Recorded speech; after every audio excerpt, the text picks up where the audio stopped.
Good morning. We'll call a meeting to order. We respectfully acknowledge that the Township of Algonquin Highlands is located on Treaty 20 Mississauga territory and in the traditional territory of the Mississauga and Chippewa Nations, collectively known as the Williams Treaties First Nations. We also acknowledge a historical shared presence of other Indigenous nations throughout the area. We recognize these original inhabitants as the stewards of its lands and waters since time immemorial. Could I have a mover and a seconder to approve the agenda? Councillor Shortreed, Deputy Mayor Dayu. Moved by Councillor Shortreed, second by Deputy Mayor Dayu. Be it resolved that the December 14th, 2023 regular agenda be approved as circulated. All in favor? That's carried. Is there any disclosure of pecuniary interest or general nature thereof today? Hearing none, could I have a mover and a seconder to adopt the minutes of both November the 16th, 17th, 30th, and 7th?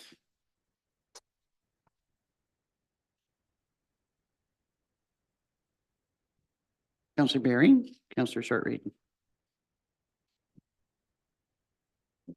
Moved by Councillor Berry, second by Councillor Shortreed. Be it resolved that the November 16th regular and November 17th, 30th, and December 7th special meeting minutes be approved as circulated. All in favor? That's carried. Now could I have a mover and a seconder to move into a public meeting? Councillor Shortreed and Richards.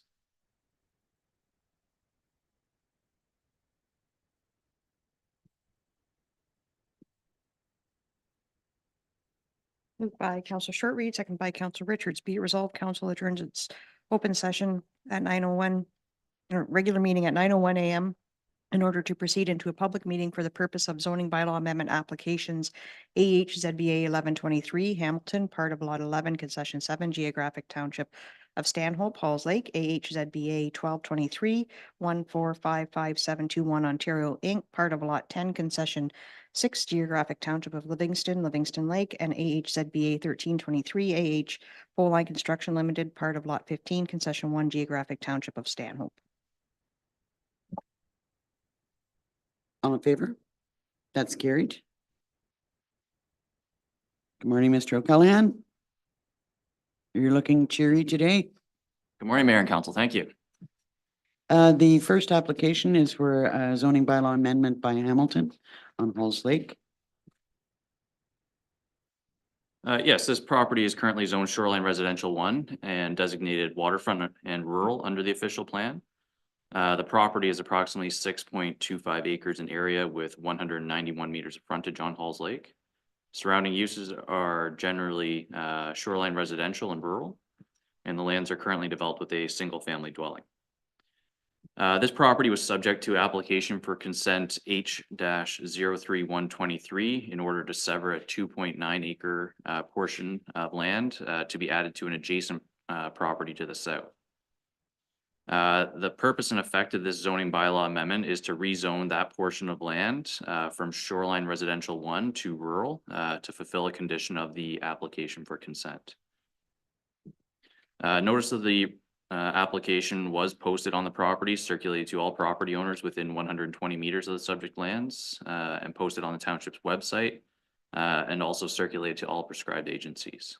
No written objections have been received to date, and staff are recommending approval of the proposed zoning bylaw amendment. Do members of council have any questions for Mr. O'Callaghan? Is there anyone here who wishes to speak to the application either for or against? I believe the applicant is joining us through the telephone.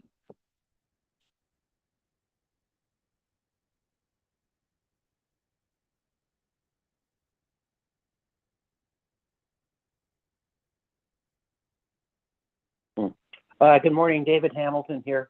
I'm available for any questions, but I think Sean described it accurately. Do members of council have any questions for Mr. Hamilton?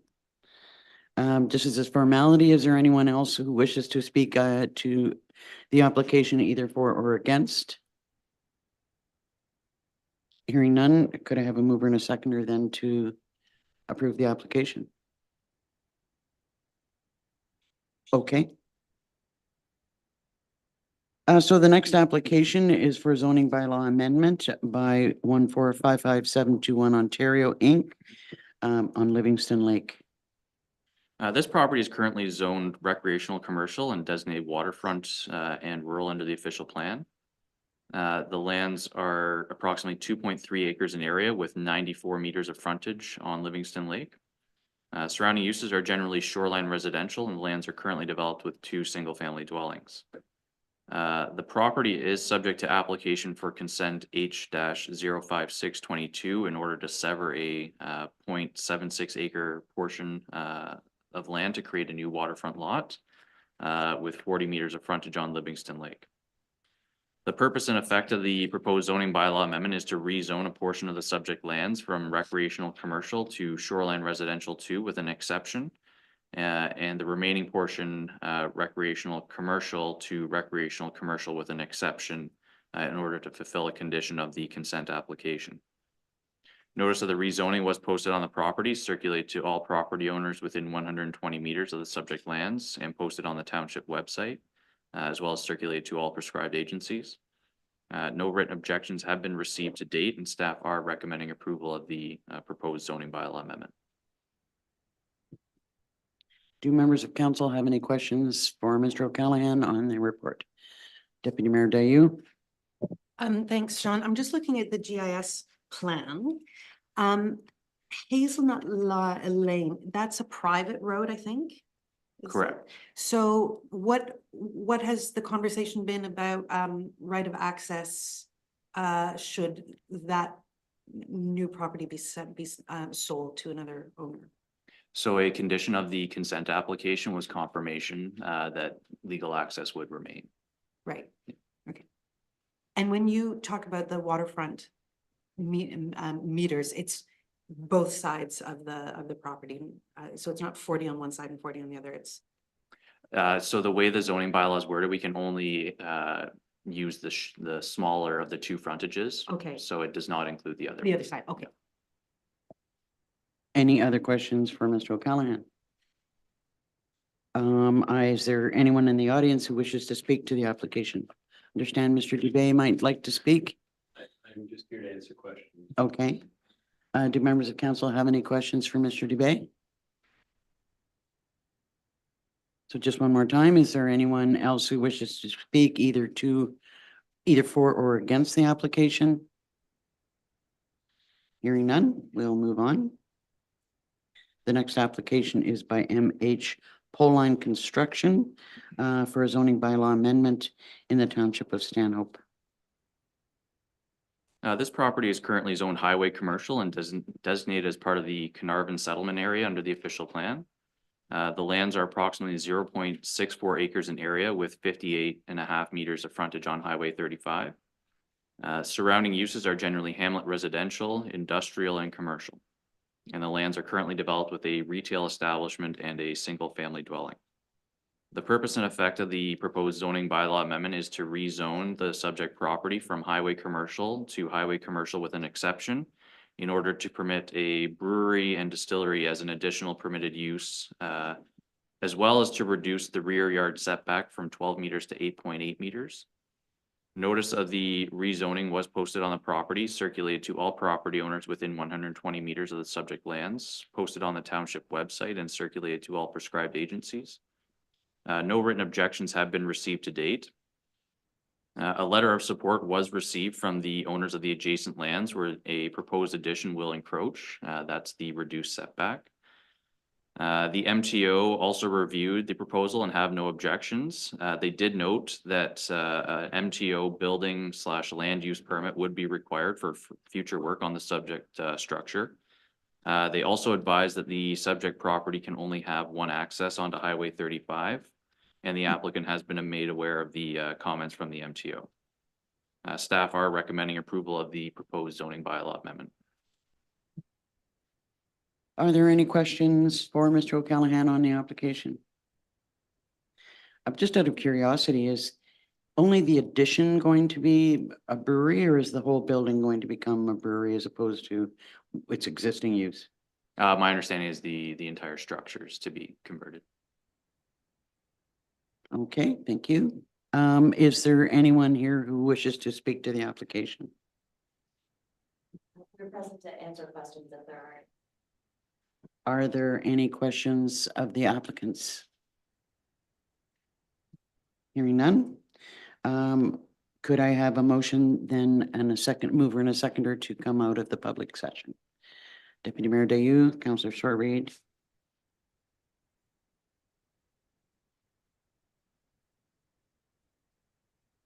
Moved by Deputy Mayor Dayu, seconded by Councillor Short-Read, be it resolved, council adjourns its public meeting at 9:10 a.m. and the regular meeting resume. All in favor? That's carried. So do we now have individual resolutions for each one of these, or? 3 resolutions to accept Sean's reports. Could I have a mover and a seconder then to accept Sean's report on the application by Hamilton?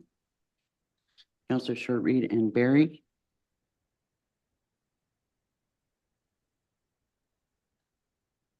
Moved by Councillor Short-Read, second by Councillor Barry, be it resolved, council receives report PL 12923 regarding the rezoning of lands located at part of lot 11, concession 7, geographic township of Stanhope, Halls Lake, Hamilton, submitted by Sean O'Callahan, and the council directs a bylaw be brought forward for consideration. All in favor? That's carried. Could I have a mover and a seconder then to receive Sean's report on the application from 1455721 Ontario, Inc.? Councillor Short-Read and Deputy Mayor Dayu. Moved by Councillor Short-Read, seconded by Deputy Mayor Dayu, be it resolved, council receives report PL 13023 regarding the rezoning of lands located at part of lot 10, concession 6, geographic township of Livingston Lake, 1455721 Ontario, Inc., submitted by Sean O'Callahan, and the council directs a bylaw be brought forward for consideration. All in favor? That's carried. And finally, could I have a mover and a seconder to receive the report and application from MH Poleline Construction in the township of Stanhope? Councillors Barry and Short-Read. Moved by Councillor Barry, seconded by Councillor Short-Read. Be it resolved that council receives report PL 13123 regarding the rezoning of lands located at part of lot 15, concession 1, geographic township of Stanhope, MHA Poleline Construction Limited, submitted by Sean O'Callahan, and that council directs a bylaw be brought forward for consideration. All in favor? That's carried. And just for your information, the bylaws will come under the bylaws section of the agenda. Thank you, everyone, for your attendance. Moving on, we have no delegations, so we'll move into building and bylaw enforcement.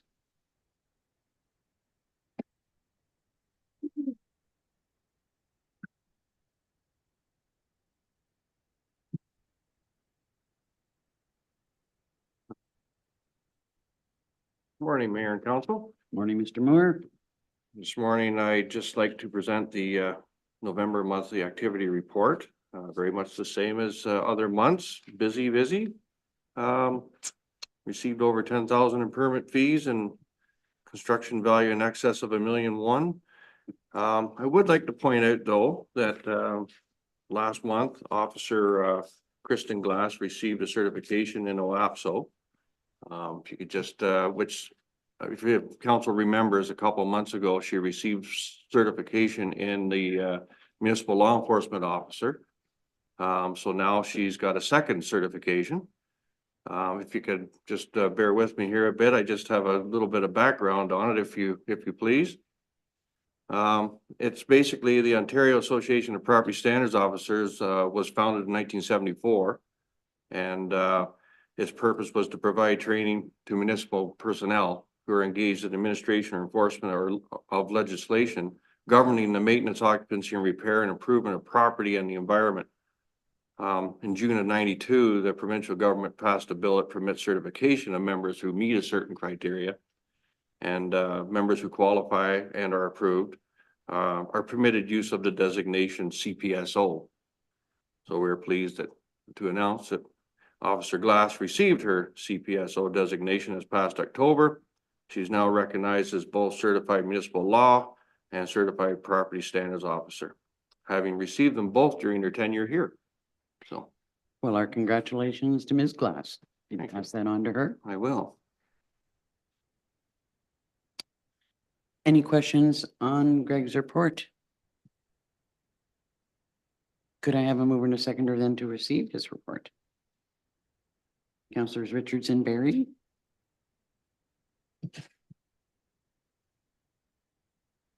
Moved by Councillor Richards, seconded by Councillor Barry. Be it resolved, Council receives report BLDG 2123 submitted by Greg Moore regarding monthly activities for information. All in favor? That's carried. Thank you, sir. Thank you. Next up is Parks, Recreation and Trails.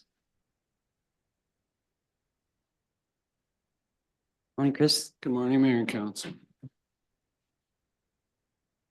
So first is your, the Recreation Committee update. Yes, so the committee, their main focus at the moment, of course, is planning for the snowball, which is coming right along. But the last meeting was also around getting things into shape for the various Christmas tree lighting events, which were all a great success.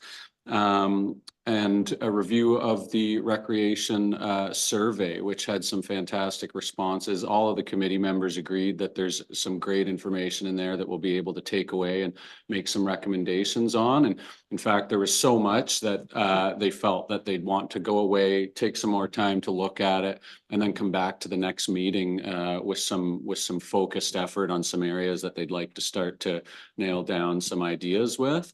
Outside of that, everybody's doing a great job. There's no requests or anything like that on this set of minutes. I must say that the tree lighting ceremonies were all a delight. The trees all looked fabulous.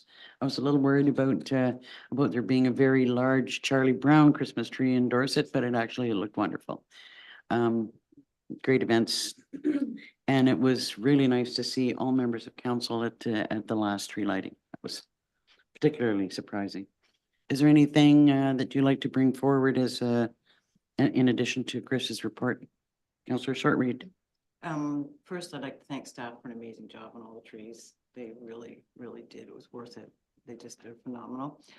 Second, with the tentative reopening of the rec center, the committee just wanted to know if council wanted us to start thinking of ideas to do a reopening of the rec center to bring to council. And would it be before or after the reopening? I'm sorry?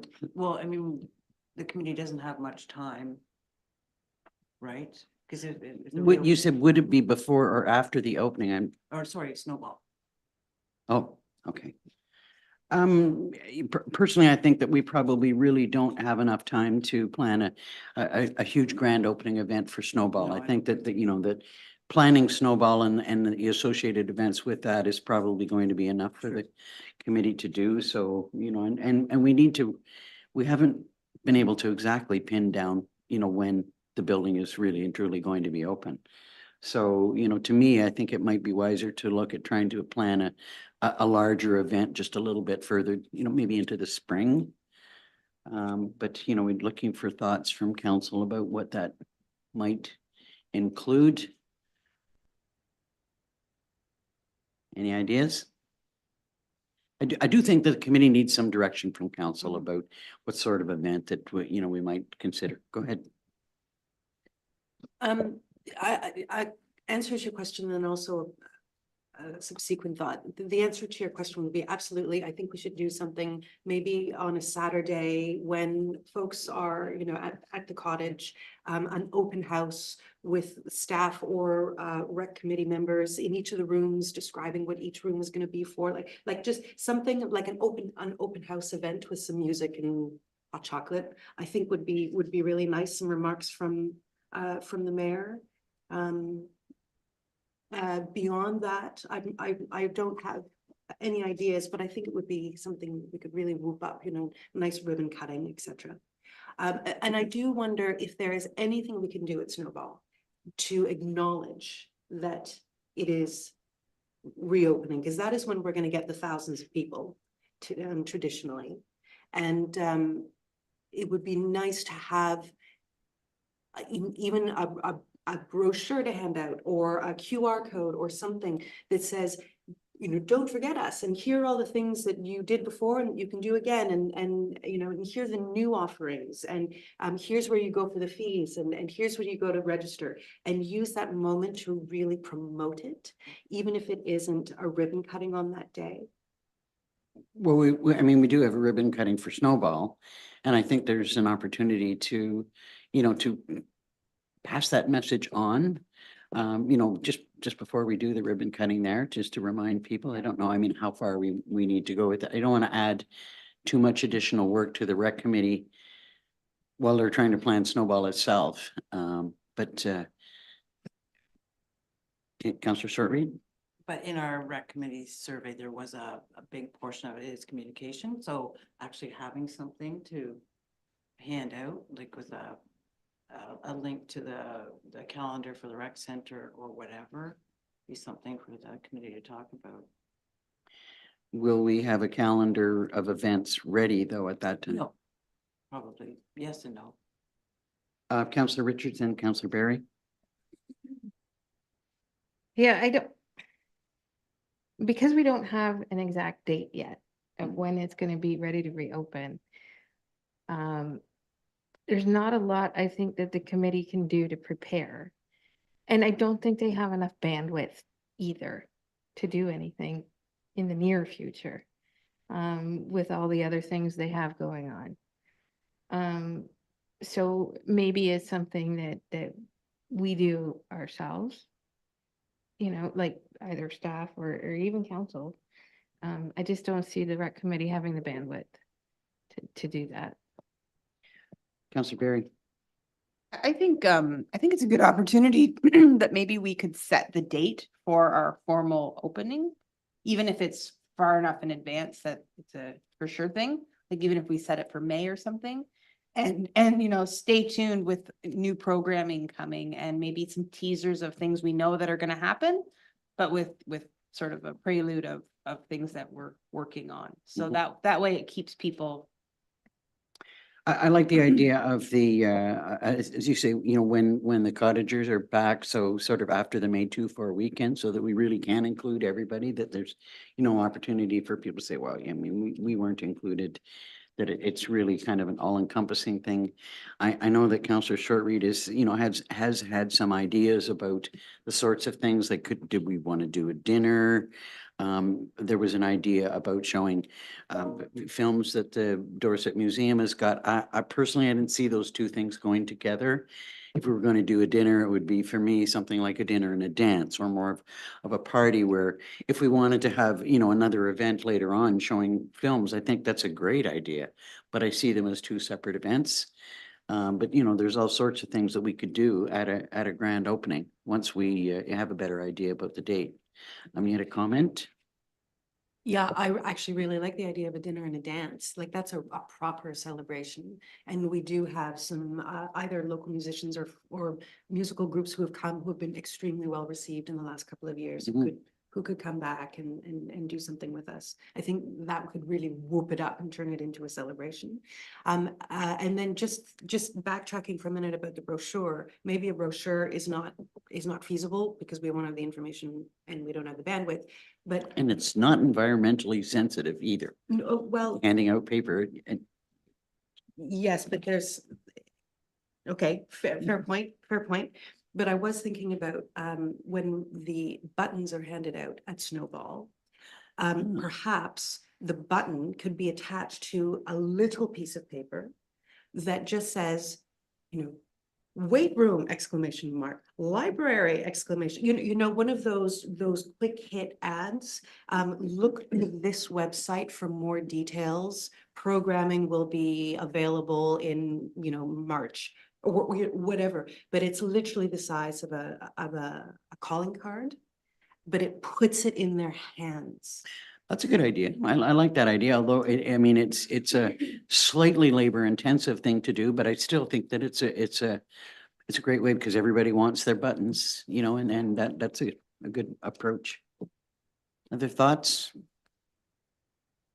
If we have it in late May, that gives us some time to do some more planning and kind of get things in place. Councillor Barry? I like the idea of the dinner, the dance, but I also like the idea of an open house that people could come Mhm. and see the place maybe in the daytime and then in the That can evening all be there's an part of event. it. Yeah, yeah. And something maybe for kids too, something that could be incorporated in the day. Like I don't see parents bringing their kids to the dinner and the dance in the evening. We're taking the minnow race room away. Yeah. Deputy Mayor Dayu? I think there's a rationale to consider hosting it on the May 2-4 weekend, because that is when everyone is up. And then they don't tend to all be back up at the same time until, July. And I realize that's a busy weekend, but there's some logic there. Madam CAO? Could we hold off slightly on picking a date, just because there is going to be some outside work that council needs to make some decision on today that will need to be done in the spring, and depending on weather in the spring, We want to have that we done want to first. make sure. So just if we could slightly hold off on a specific date. Not to say that it can't be the May 2-4 weekend, but we Exactly. can't announce that yet or won't know that. No, good thinking. Other thoughts? Okay, sorry, Chris, Okay. my apologies. Yeah, these are all fantastic ideas and really getting my wheels turning as well and realizing how quickly of an approaching date that is. And these are all ideas that we could work on. So takeaways for me and for the committee are to consider some sort of informational card along with buttons.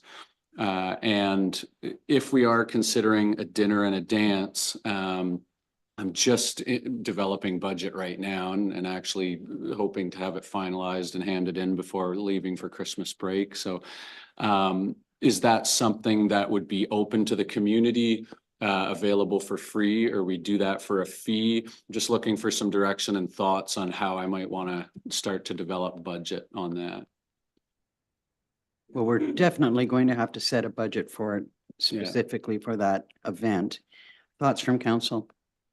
Councillor Short-Reed, Just a thought off the top of my head, because we're gonna need. would you mind actually speaking into your Sorry. mic? Just a thought off the top of my head, because we're gonna need a lot of help. That if we did it by donation, and I don't know if this is possible, that the donations could go to the groups that are helping us, i.e. the Lions or, I'm, does that make sense? Like, I mean, No. I'm talking. if we're Sorry, gonna- it doesn't. Okay, so we're gonna have a dinner, we're gonna need people to cook it, we're gonna need people to do the dishes, we're gonna need people to do all that work. No, true. right? So if But if we buy the stuff, but we get groups to help us manage the whole event, can we do the admission as donation and then the donation be split within the community groups that have contributed to helping the event? Deputy Mayor Dayu? A model that we've used indoors in the last couple of summers has been having a band come and play in the pavilion. And that has been by donation. And then the Lions Club come and they sell hamburgers and hot dogs. So that whole piece is theirs to look after, and they take the profits directly and there's no confusion.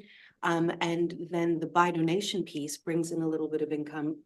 Up until now, it has been for the Health Hub, but it's still an interesting model. And given the proximity of the pavilion park to the center, it could be something that just kind of folds in together, which makes me think that given that the building will be physically open by then, we could actually delay, and I hear what you're saying, we're not going to choose a date today, but we could actually delay until the Canada Day long weekend and have a big old celebration, a big Dorset celebration, Canada Day, dance, Lions Club dinner, grand reopening. Celebrate both the Celebrate rec center and everything. the pavilion. Well, really.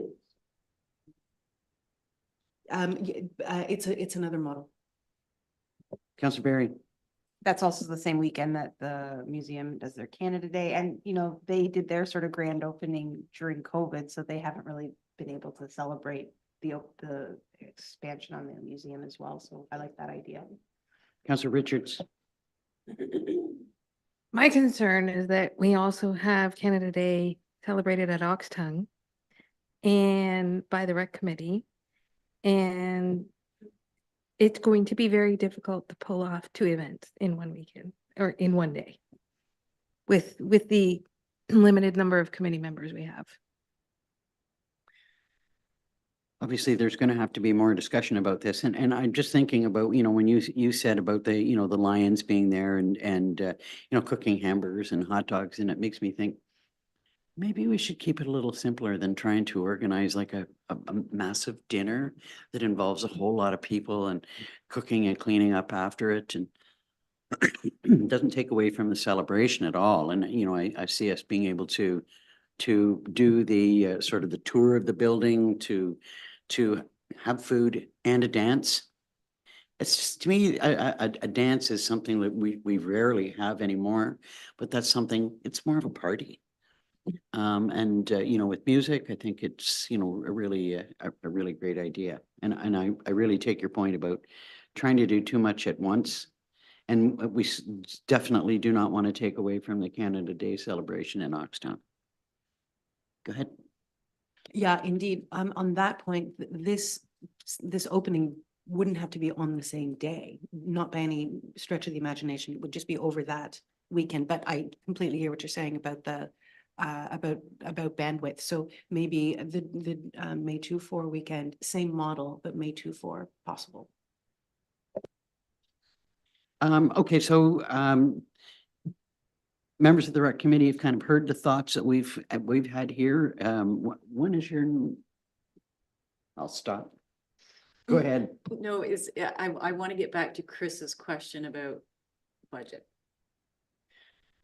I was going to get back to that. Yeah. I mean, we do definitely need to include some budgetary money, and you might have a better idea about how much that might be. Do we need to decide that today, or is that something that we can, like, I sort of, my head went immediately to, you know, the budgeting process, but that's maybe too late to do that. Chris? Given the timelines, it would, for me, it would be making an estimation of bringing in a band and probably a caterer. And making an estimation on how many people we'd be serving. The question would then be, would council be looking to recover some of those costs, and how I would target that as revenues? Or if it, again, would just be open to the community. It sounds like the idea would be by donation and perhaps work in some of the community groups. I do believe that having any sort of donations that we take that we then give to community groups would be against our donation policy. So we wouldn't be able to do that, but we could certainly invite them in. We just typically look for some sort of cost recovery levels when we're developing new programming. This is what I would be calling like a special event type programming, not unlike the snowball. Just whether or not I'd be looking to recover some costs or be open to the community for no cost. The fiscally responsible part of me wants to say that there should be, I mean, that there should be some, you know, admission fee or donations or something. But if you say donations, then it's pretty hard to determine like exactly how much that might be. And on the other hand, you know, for a grand opening like that, after such a long period of time, you almost want to say, like, let's just offer it. You know, maybe there would be costs for food, you know, if the Lions are selling hamburgers and hot dogs or whatever, you know, pea meal on a bun, they would want to recover their costs for that. But I'm looking for thoughts from others. Go ahead. Can we identify, say $5,000 and then come back with some of these more detailed ideas? Actually, $5,000 is what kind of popped into my head. I just was thinking, I wonder if that's enough, but we might have to make it enough. Councillor Barry? I think $5,000 is reasonable. And I also think that maybe sticking with a dance and an open house, and then maybe outside there is the Lions or another community group that could create their own revenue and be part of the celebration as well. I like that idea. Councillor Richards. Yeah, I think as far as the food goes, we could, whether it's a community group like the Lions or we have food trucks come in that, like we did at the airport event, they can sell food and the food's available. And then the rest of it, I think we do as a free admission. And I think $5,000 is more than enough to pull that off. I think that I don't mind the idea of bringing additional food. I mean, if we're going to see a lot of people there, but I do feel, given their involvement in Dorset, that we have to give the Lions first opportunity. Deputy Mayor Dayo. Yeah, I agree with all of that. And I also want to get back to what Councillor Barry said about the museum also having been reopened during COVID, et cetera.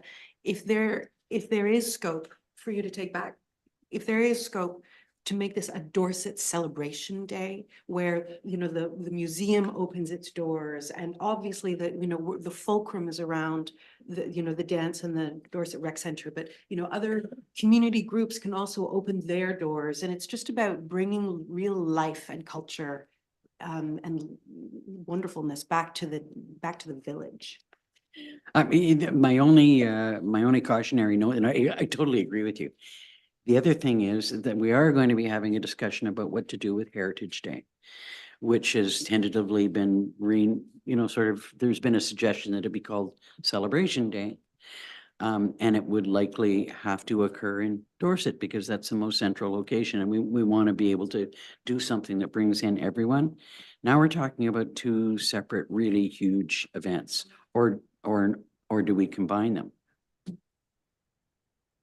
as one? But it depends on where the discussion goes with the idea of what we do with Heritage Day, who becomes responsible for Heritage Day. That's something, if we want to see that continue on, should it be, part of the celebration of Dorset, or, there's some more thinking that's associated with that. When is your next Recreation Committee meeting? It's next week, next Wednesday. Next week? Mhm. Okay, so there's some opportunity for you to take back the thoughts that you've heard here, and we can get some input from the rec committee about what they reasonably think that they can handle, and add their thoughts and bring it back in January, because we'll need to keep on this. This time, as you said, it happens really quickly. The next thing you know, it's like, oh my God, we're there. Other thoughts? Councillor Richards. I do agree that actually later today, when we have the discussion about Heritage Day, that it does play a big factor into this. So we have to talk more. Okay, well, we'll continue this discussion a little bit later on. Does that kind of give you some parameters within which to work? It does, yes. Yep. Okay. Yep. Thank you. So could I have a mover and a seconder then to receive the Recreation Committee update? Deputy Mayor Dayu, Councillor Barry.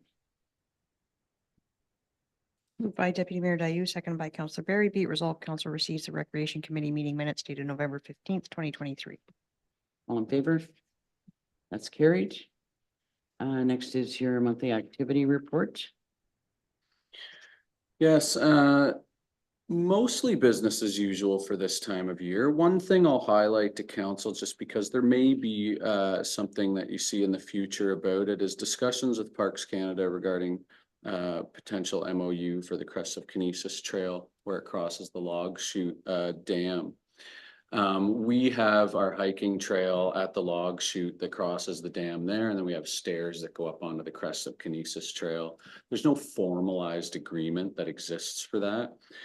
Parks Canada did reach out to me during this period just to discuss that potential moving forward, and they'd like to move in the direction of an MOU in the future. So we only had very preliminary discussions, but that'd be something that we'll be looking to develop into the future. There's no concern over access or trail closures or anything of that matter. It's not going to affect that at all. It's just to formalize the agreement that our trail is there Crosses the and dam. partially on their land. Yeah, and that's something that When I asked them, what brought this to your attention or how did this come up? And it's something that they're doing at all of their dam site locations. So they have staffing in position now to review those types of situations across the province and just starting to look at them individually.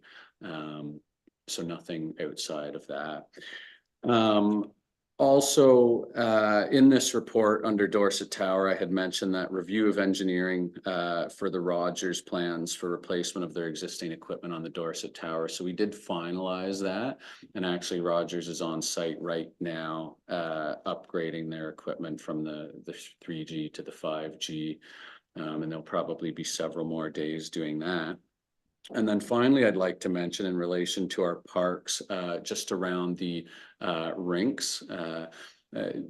As we head into the skating season, we do have information on our website now that anybody who gets inquiries, including members of council or staff, can direct folks to, where we'll keep updates on what's happening with the rinks. The weather isn't great right now. We typically are able to have the Stanhope rink open for the Christmas break. Looking at the forecast over the next couple of weeks, there's numerous days with above freezing temperatures. So we're certainly going to do our best, and we're going to continue putting information through our social media avenues. But right now, the weather isn't cooperating to a great amount in order to get a rink up and running for the holidays. But let's hope otherwise. And those are all the highlights. Any questions for Chris? Just with respect to the tree lighting and your upcoming meeting, I know that there, we saw quite a difference in the tree lighting ceremonies, but I think there's probably still some lessons learned that I think that's one of the things that I hope you'd put on your list of things to discuss. Okay, could I have a mover and a seconder to receive the monthly activity report? Councillors Shortreed and Richards.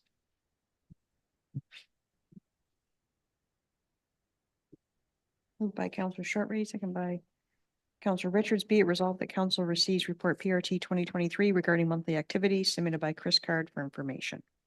All in favor? That's carried. Thanks, Chris. Thank you. Next up is environmental business.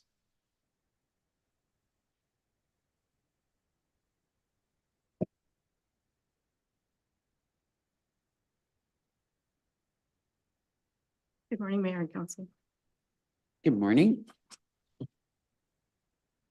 First is the Environment and Stewardship Committee update. Councillor Dayou, did you? Sure, I'm happy to take that one. We've had a very good couple of meetings with the new committee. Committee's very keen and has a lot of collective experience and knowledge, which Algonquin Highlands is bound to really benefit from in the coming term. A couple of points from the second set of minutes, which are the only ones that we really need to look at. We did have a presentation by Susan Hay from Environment Halliburton regarding fireworks.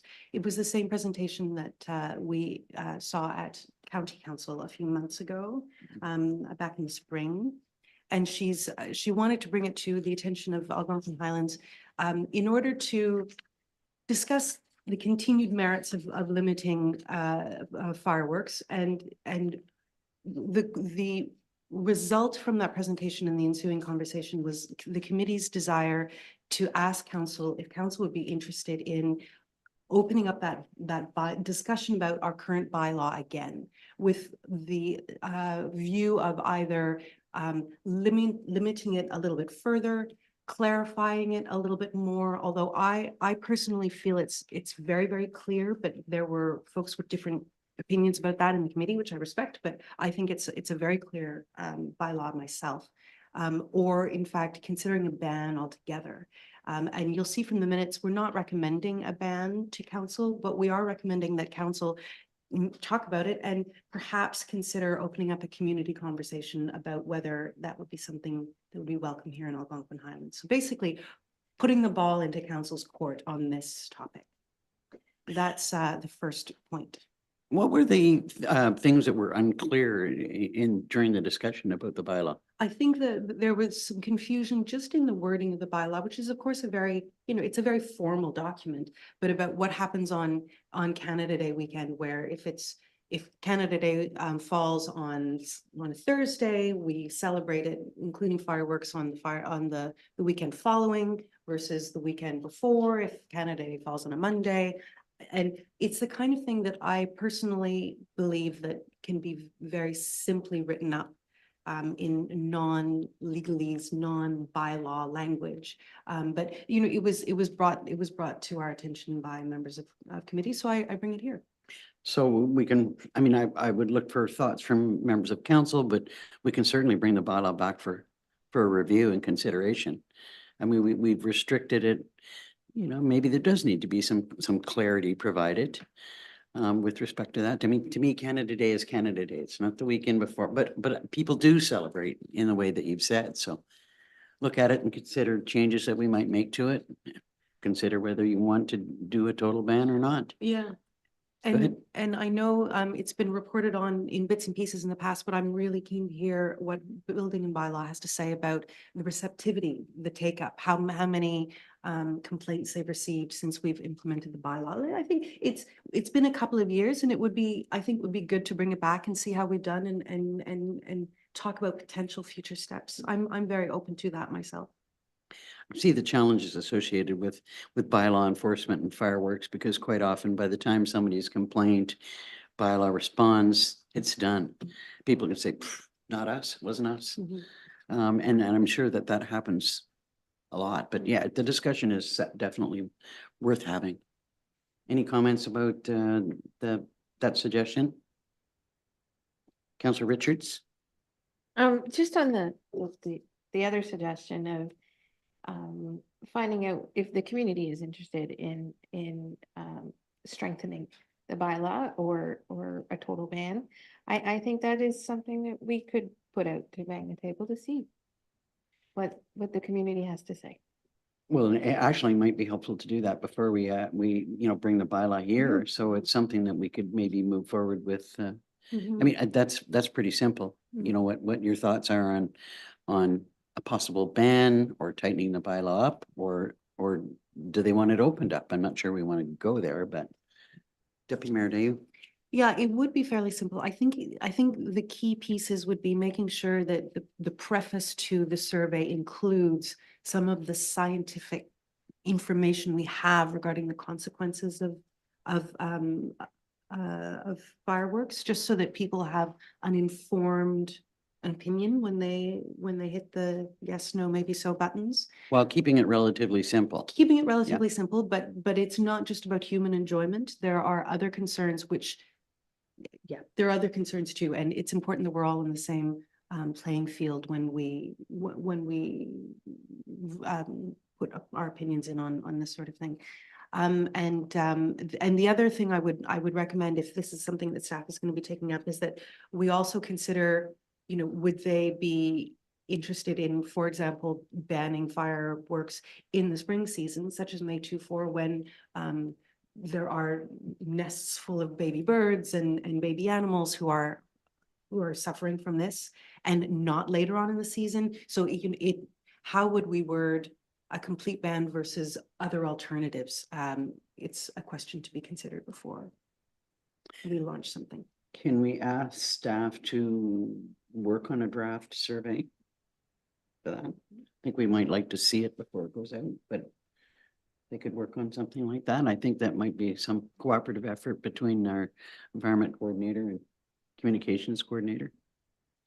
Council agree with that? Okay, and moving on with your committee minutes. Yeah, absolutely. So just further on the same set of minutes, we've had an awful lot of conversation about where we want to dedicate our time and effort, given the broad scope of possibility that the terms of reference set out for us. And there was a keen interest in dovetailing the committee's work with the township's commitments to climate change and to the climate change strategies that have been set out by the province, but not obviously duplicating those efforts. It's really looking at how we can support those efforts. So there are four things that the committee would like to propose that they delve into, that we delve into for the term. One is to support the township's thinking on the diversion of organic waste from landfills. It's a big old topic. There are a bunch of different models out there. Melissa has generously guided us through some of the thinking that's gone in to date in that, and what some of the very real challenges are and the costs and et cetera. And it's something that the committee thinks would be actually really fun and interesting to explore, to bring back our research on what models in BC have, communities in BC have done, or in Winnipeg, or in wherever it might be. How can we keep organics out of the landfill without defaulting to the recommendation of, well, we need a big communal organics site, which is probably not necessarily, but probably outside of our, our scope here in Algonquin Highlands. But how, what are the successful stories of having organics diverted at the household level rather than So more of an educational piece than. education, different systems beyond the food cycler, whatever it might be. There's a lot of good practice out there, and we thought we could help bring some of these thoughts to the table for, for staff and council's consideration. So that's one piece. The second is the nexus of affordable housing and sustainable development. If you could explain exactly what you mean by that. And I will. So the committee is aware of how much council is interested in cracking the housing nut for our township. And in the county more broadly. And there are a lot of great examples out there in Europe in particular, but also in West Coast Canada, elsewhere, probably West Coast of US, of keeping housing affordable, but also implementing or integrating some form of ecological friendliness in redevelopment or in developing new, greenfield sites. Also things about cottage renovations and how to keep how to make sure that cottages increase their level of efficiency and decrease their greenhouse gas emissions as renovations take place there. So it's about offering the service of doing quite a bit of research, a lot of internet trolling, frankly, and getting those sorts of best practices together in a central place, and then presenting some of these findings to council. Not even with the recommendation of which model would be best for us or not, because that really is something that has to be delved into with staff knowledge as well as council's interests, but just to present that base work of information for council's consideration, so that we're as the terms of references suggest, we're helping to move those conversations forward. So you're talking more in line of information available for people, Yes. as opposed to this is what you're going to be required to do if you're building a house. Are you, That's up to council. So Okay, it is but about. I just wanted to know where the committee was coming from with Committee is respect to that. coming from bringing information to council so that council can consider both what we might want to do in terms of our own engagement on housing, but also if there is some interesting stuff there that could be picked up by building and bylaw or by, planning or by whomever, the council has the information available to start that conversation.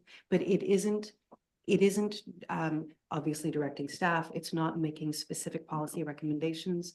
It is about providing that information base for the benefit of the township, so the right people have it in their hands. Thoughts on that?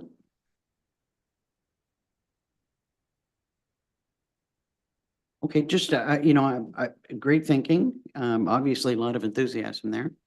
I just wouldn't want the committee to get too carried away with it. I mean, because this could become something that's very large, a lot of work. And, that you have to keep in mind that staff are already limited in their capabilities of what they can do. And a lot of what you're talking about is work for staff, not necessarily the committee. Yes, and possibly no. We did have that conversation at the last meeting and we said, these four pieces are, have the potential of being very big for all of us, including the members of committee who already have full-time jobs and who are doing other things. And it could be that on, for example, housing, we give ourselves 1 month and we say, okay, this month, everyone go off, do your homework. Come, you look at European models, you look at BC models, etc. We'll bring back all of our homework to the next meeting. We'll plonk together a little presentation for council and boom, we've ticked that button. And what council and staff does with it, council and staff is able to do with it. So I think the committee is well and truly aware of those risks and is conscious of it for themselves as well. Councillor Barry.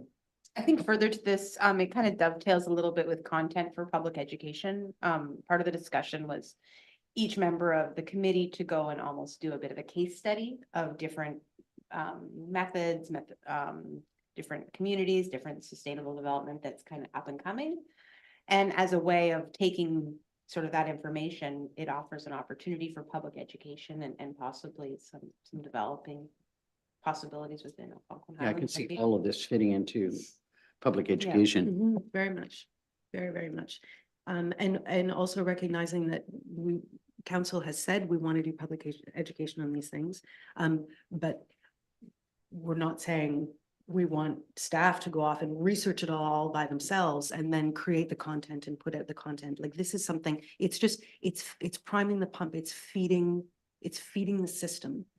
So that we collectively have more information to work with.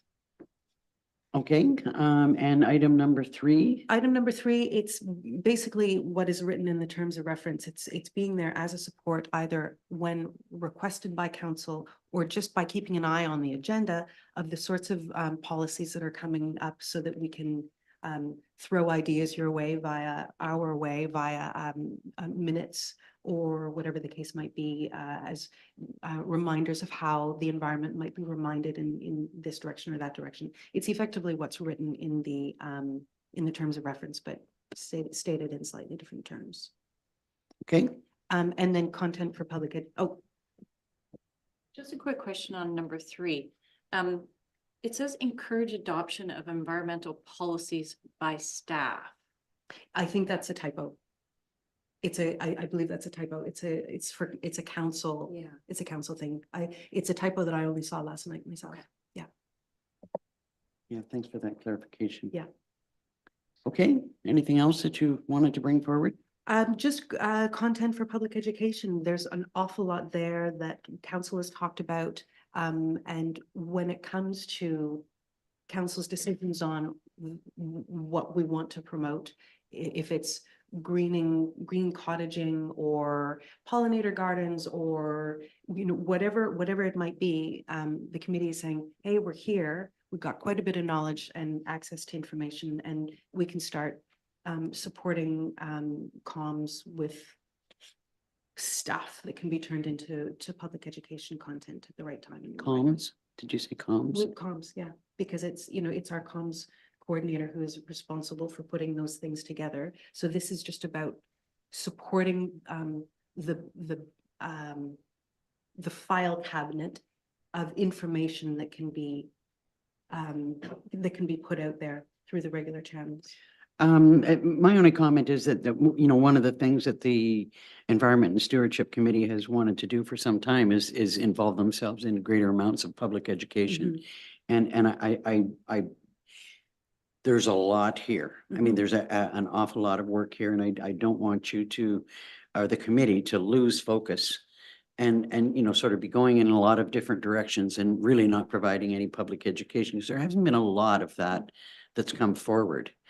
So that, I don't see anything wrong with looking at one particular issue, like you just mentioned a couple of them just now, and bringing something forward about so that we can actually start getting some of that information out there.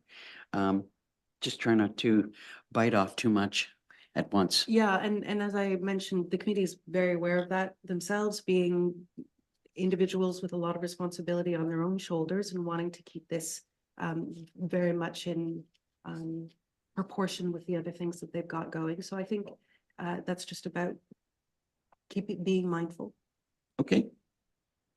Any other comments or questions about the committee update and minutes? Councillor Barry? Just further to the minutes, it was proposed that for this coming year, there'd be a continuation of $2,500 for the above goals. That's definitely. Okay, so that's, I mean, that information has been received by finance, I'm assuming, and would continue. I see no reason why it wouldn't. It's not outside of, what we normally would do. So could I have a mover and a seconder to receive the committee update and both sets of minutes, September 26th and November 28th? Councillor Barry, second by Councillor Shortreed. Moved by Councillor Barry, second by Councillor Shortreed, be it resolved, council received September 26th and November 28th, 2023 Environment and Stewardship Advisory Committee meeting minutes for information. All in favor? That's carried. Next is the Environment Services Activity Report. Thank you. I'll just highlight a couple of items from that, and council had requested a bit of an update as far as a single tier waste management delivery review. And the expectation is that there will be presentations brought back to council early in the new year. So staff have been working with Dillon Consulting and the other municipalities in the county to draft a report, and then that will come back to each individual council as well as the county. Any questions? Good? Yeah. Okay. Just a couple other to highlight, just a reminder, all waste or disposal sites are closed December 25th for Christmas Day, and new for this year be our first year being closed January 1st for New Year's Day. So just a note that was approved by council with the new hours for this year. And we make sure that we get that message out on the website. Yep, our Okay. communications coordinator is working on that today, I think so. And just an update, if you've been at the Maple Lake site, you've seen that the scale is now in place and the scale house is there. So looking at planning some interesting sort of events in the new year to get people interested in and accessing that. Lots of having a weight loss challenge. So challenging people to not their waistline, but their waist. And seeing how that, just to give people a chance to, they haven't had the opportunity to see what the weight of their waist is and how they can, reduce it. that. Yeah. So that's in the works, and stay tuned. Any questions or comments on Melissa's report? Seeing none, could I have a mover and a seconder then to receive it? Councillor Shortreed and Richards.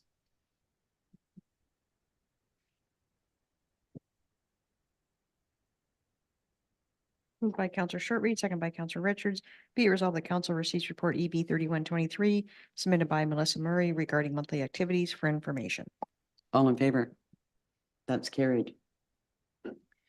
Okay, choice for council. The next item is a discussion on the Hawk Lakes waste management options. Now I see that as being a fairly substantial discussion. Do you want to have that before or after coffee break? After? Okay, we will break for 15 minutes for coffee.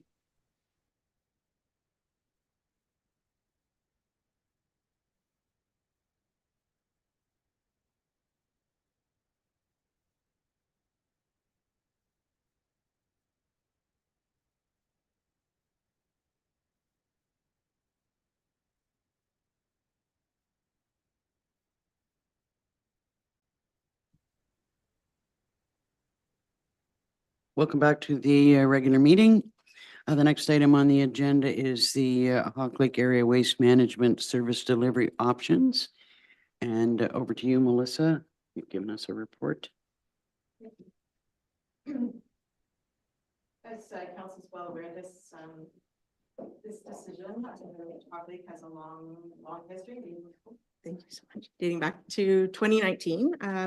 when council did make the decision to cease operations at the Hawk Lake Waste Management Facility. I've brought forward this report with 4 options for council to consider. And within those 4 options, there's the multitude of options that come with if moving forward is a choice. So the 4 options were to maintain the status quo, and that's just to continue on with operations at the 4 current sites. An option to look at changes to the current operations at those sites, whether that's extending service, hours, days, those sorts of things. Third option is to invest in further detail. So looking at the options that were presented in the KBM report with the Hawk Lake service delivery options, and to bring forward more information about one or more of those options to further bring that out. So that report was a high level overview of them, and so we could delve deeper into that. Get the cost estimates are fair, but we can look at contracts and those sorts of things. And then the 4th option would be just to full out go ahead with one of the options. And I give that to council for if there's any other options to consider. Consideration and obviously, but, discussion. yes. Just a couple of comments, but before I look to members of council, I know that one of the things, this has been a really challenging thing that we've gone through a decision-making process and twice reconfirmed our decision to close the site and expand Maple Lake site. We've had discussions during our strategic planning talks and our team building talks about the benefits and the pitfalls of reintroducing decisions that we've already made. And, part of me thinks that we should stick with the status quo. However, we've made a commitment to take a look at what options there are based on concerns that were raised during the election. I suspect, although, Melissa's saying we can, invest in gaining more detail on all of the 4 options, I would like to see if we're going to go in that direction, that we sort of hone it down on 1 or 2. Because, keeping in mind that as the more we talk about this, the more work that we do, the more taxpayers' money we're spending on this. So, I'd kind of hope that if we're going to look at options, that we try and hone it down to 1 or 2 options that we might look at further. But I know that there are some thoughts in the room about how we proceed, and I would look to council for those thoughts. Deputy Mayor Day. Thanks. I am very keen to consider the stationed collection vehicle as an option. I'm not so keen on the other options. To the point where if we were voting this moment, I would say, let's not proceed with those. Let's take that decision now, but obviously others might have other things to say. But the station collection vehicle, I think, is a very exciting proposition because of its flexibility, because it is not tampering with a site that we've already, put quite a bit of money in to close. And because there is scope to consider offering that same service to other areas of our community, which are underserved, in a way that I do not know, but might bring an economy of scale. So if this is a contracted service, for example, it could be that there is an economy of scale of doing Hawk Lake followed by in Ward 3, it would be Livingston Lake or around that area, because they are 30 to 40 minutes away from their nearest site. So I am interested in exploring that option with keeping the door open to thinking about our whole community and how this model might support us all. I tend to agree that that's an option that, it was the one thing that kind of hit me. I thought, well, that could work. The only thing that's frightened me about that was, looking at that truck and thinking about how much a truck like that would cost. I mean, we all know that you could spend up to $500,000 on a tandem and a plow, and this wouldn't be any different. So that's a lot of money. And I think that there are some thoughts in the room about, some options to that. What I would like to encourage council is to rather say, we're going to do something for the Hawks, or we're going to do something for Livingston Lake, that we talk about central locations that could be accessed by a broader part of the community when we look at this. You know, otherwise, I'm afraid that we're going to get into a situation where, you know, every lake is going to say, well, you know, wait a minute, what about you did it for this lake or this lake? And I would like us to talk about, if we're going to go down that road, about things in a more central way. Councillor Richards, and back to Councillor Tayu. Yeah, I think the Muskoka presentation, as great as it was, the visual imagery of that fancy truck is probably beyond what we can do. But when we go back to the Cambium report, the Cambium report isn't talking about that big fancy truck when it's talking about a stationary collection vehicle. And in that scope, I think it's easier for us to manage, and the costs are substantially less. I want to thank Melissa, because you've been a huge support to me for the last few months on this topic, and your ideas have been incredible. Particularly yesterday at the final hour, in finally cementing how I feel about this. If you would carry on. Yeah.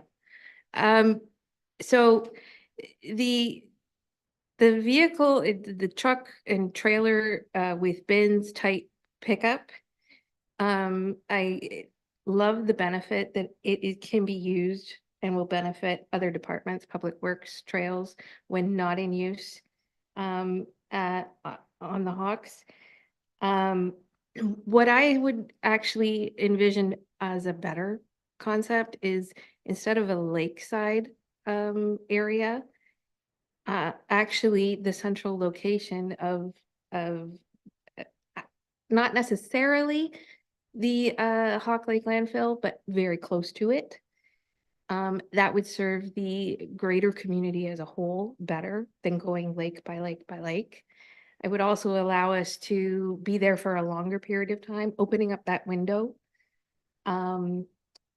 which I think that the community would embrace, rather than being narrow into a very short window at Lakeside, where we don't really have infrastructure that would support large volumes of boats coming into those areas. So one location would encapsulate the entire community better, and give that longer window. But it's also going to let us, you know, have some metrics going forward, as far as how much it's utilized and what things we can do to improve it and possibly extend it. And the equipment costs, although high in the first year, because they're being able to be utilized for other departments and especially events where, and we are often having that conversation of how do we deal with the garbage after the event and who's going to take it to the dump. This vehicle would benefit those situations. So when you talk about a different sort of vehicle, are you talking about like a pickup truck and a trailer with a couple of bins on it, or a pickup with a couple of bins in the back, or like? Yeah, so actually Melissa sent me a link yesterday that probably would help the rest of council visualize what we're looking at. It's basically like a flatbed trailer towed by a pickup truck with bins on it. They do have some other options where it's more enclosed and doors open that you can pull bins out. But the simplicity, I think, of one of the last images on that link, of really just a flatbed trailer with bins that can be rolled on and off, would be able to be utilized by the other departments much more efficiently. Other thoughts, Councillor Barry? Yeah, I echo what has been said at the table. The one thing I do like about the mobile unit is I think the opportunity for public education is as heightened. I think that we can only collect so much with this mobile unit, but you know, maybe there could be, I don't know, a coat drive or something that could talk a little bit about some of the environmental initiatives that the Environment Committee is already doing, but maybe there's another way to, you know, use it as an opportunity. Like I'm thinking like some sort of a mobile unit with a bit of a brand or something to it. Deputy Mayor Dayu. I like everything that's been said, very much agree, and I think we are speaking the same language with regards to centralized locations for longer periods of time. When I raise Livingston Lake, it's not about that lake, which actually doesn't have a large lake population. It's that it is central to Trout Spawn Lake, Fletcher Lake, Skin Lake.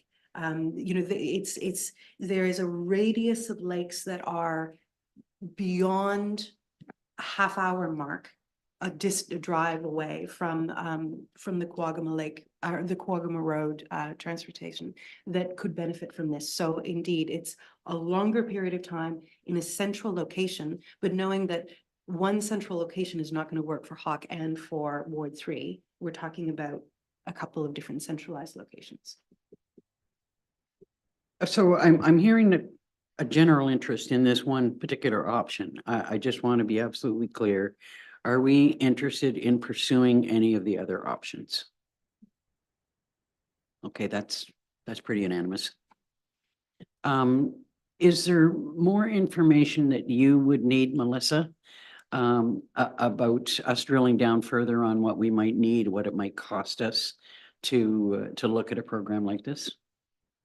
Thank you, through you.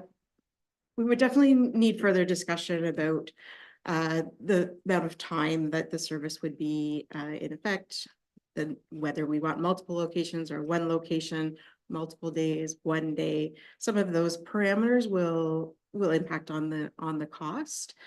I think those are probably the largest of things that would be moving forward, sort of determining. And you know, what I might suggest is that I can put together another, you know, report, just, you know, fleshing out, and I can provide some of the, Councillor Richards she mentioned I sent a photo, you know, I can share that in that report, so that you can get an idea of, you know, what, you know, a model might look like.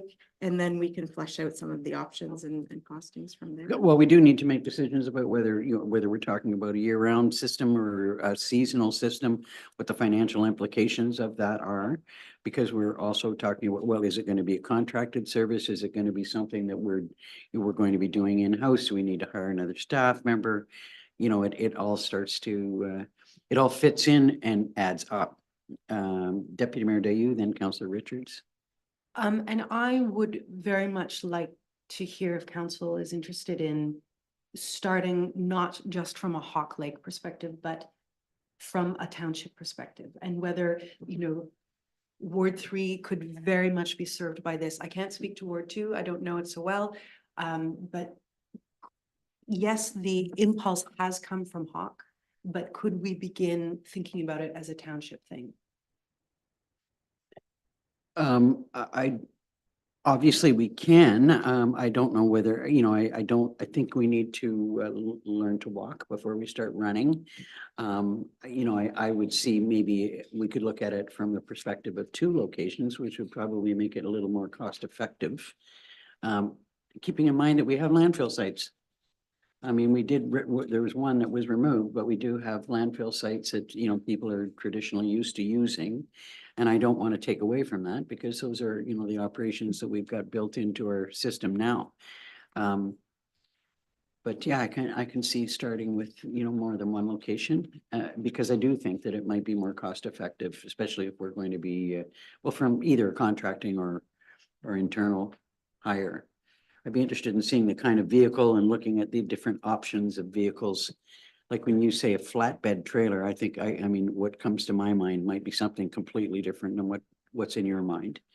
And the type of truck, you know, that we would be looking at, or vehicle, let's say, that we'd be looking at acquiring. So we'll need to see options with respect to that. Councillor Richards. Yeah, I think I definitely have the benefit of that visualization Melissa sent to me.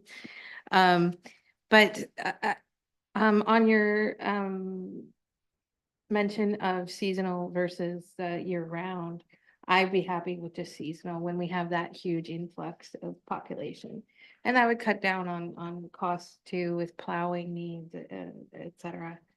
And I also, I would like to say that I have spoken with the impacted community, and they are happy to accept this. So that there's another win. Deputy Mayor Dayu? Seasonal would also very much work for Ward 3 in the area that I have in mind. It is mainly seasonal residents up there, so that would be great. Which then adds the question, what could we use that equipment for in the winter, and whether that's something that could be brought back in the report as well. I can see that there's going to be some consolidated discussions taking place amongst the staff about this, and I do look forward to hearing back. Is there any other information that you need from us at this point in time to bring something back? Well, I'll go to Councillor Berry. Just one thought, is this something that would only be possible in Algonquin Highlands, or is this something across the county that could be shared service? Just putting that out there. Let's start with Algonquin Yeah. Highlands. And I mean, Yeah. it's obviously there's ongoing discussions, about waste management and, consolidating waste management. And it might be something that the other municipalities want to look at doing too, but I think we need to see if it's a successful program. I mean, we've gone from one location to two locations, and I'm not ready for us to take it to the county level yet, although I'm quite sure Melissa will have those discussions. Melissa, do you have enough to move forward with this and bring back some more information? Just a timeline would be appreciated. When you're looking for a report back, and even if you're willing to look at it at this time, if the decision is to be moving forward, what kind of time for implementation? Because that may influence some of the factors in putting a plan together. I mean, I know that every time we ask for something like this, I mean, we're adding to your workload. And I'm in my initial instinct is to say the first meeting in February, which would fit into budget implications and how we look at the budget. But I'll look to the CAO to see what you think about that. I would think that's reasonable. And certainly if we need to incorporate costs into budget, we need to do that. Mhm. There is quite a list here, so I'm not sure if it's doable. So I sort of look at Melissa on that, but if for budget purposes, we need to, yes. Councillor Richards. I just had a question about timing too. I know it's in the report, it's just not in my mind right now. But how long would it take for you to get the approval process if we were to move forward with it? And so would we be looking at something this year or the following year? With the stationary vehicle model, it would be an amendment to, as far as we know, do just an amendment to it. We already have an ECA in place for a waste management system, which is basically a transportation system for waste. So it would just be amending that to include this program. It's hard to say how long that can take.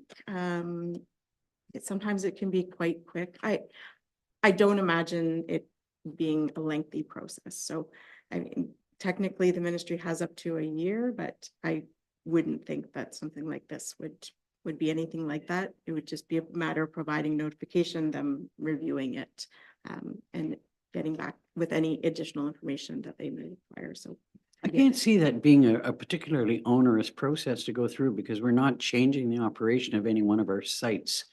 So I would think it should be relatively simple, but who can respond to, how quickly the province responds to things? Deputy Mayor Dayu. In terms of implementation, though, given that the consensus seems to be would be seasonal, then my hope would be that by June of next year, we would be able to get this going. I think June of this year would be pushing it. because we don't have equipment, like, and that might take a considerable to length get. of time. But certainly there are natural benchmarks to look towards. I mean, Another question? Yeah, go ahead.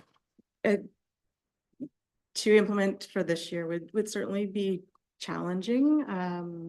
You know, nothing's impossible, but certainly to have some time to even do public education and about how the process will work, some community consultation about, you know, what days, what times work and those sorts of things, I think would have benefit to having a program that would roll out to from the start, be meeting the needs of the community.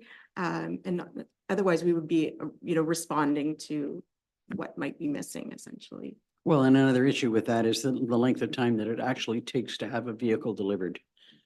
You know, so yeah, we've got some time. I should mention that I too had a discussion with the president of the Lake Association. I did voice some dissatisfaction in a couple of items, you know, associated with the presentation that they made. You know, I think I was disappointed that they didn't give the full options to their membership. That they only really gave them one option, which I found quite disappointing, but she stressed the desire to have a community working group, but I think that they're thinking more in line of if there were a lot of options to be looked at, or, you know, if we were going to be looking at the transfer station option.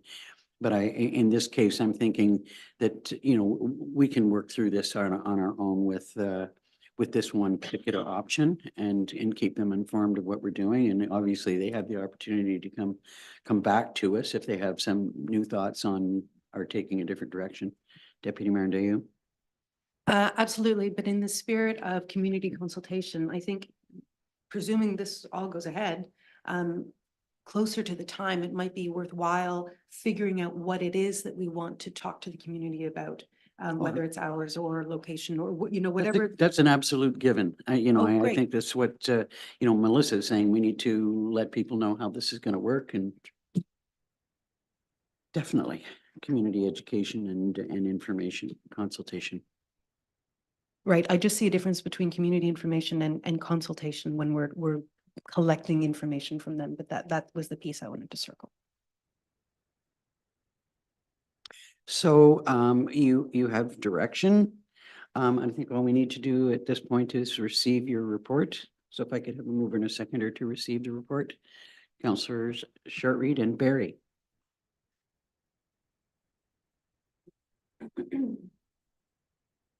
Moved by Councillor Shortreed, second by Councillor Barry. Be it resolved, Council receives report EB 3323 regarding Hawk Lake Area Waste Management Service delivery options submitted by Melissa Murray for information, and the council directs staff to proceed with investigating the station collection vehicle option and report back to council. All in favor? That's carried. Well, that's exciting that we've honed down on one direction and can move forward.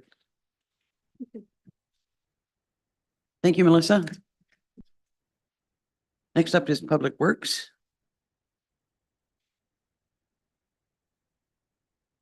No rush.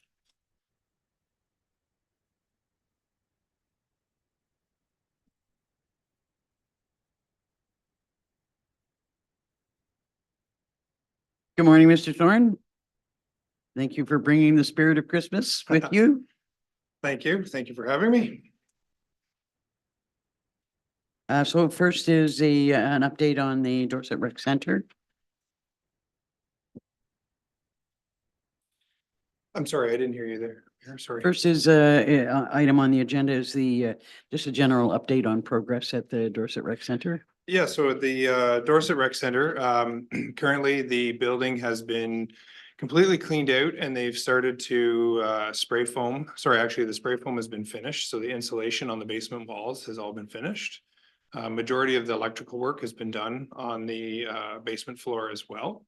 And then they just started this week putting the drywall back up in the basement area.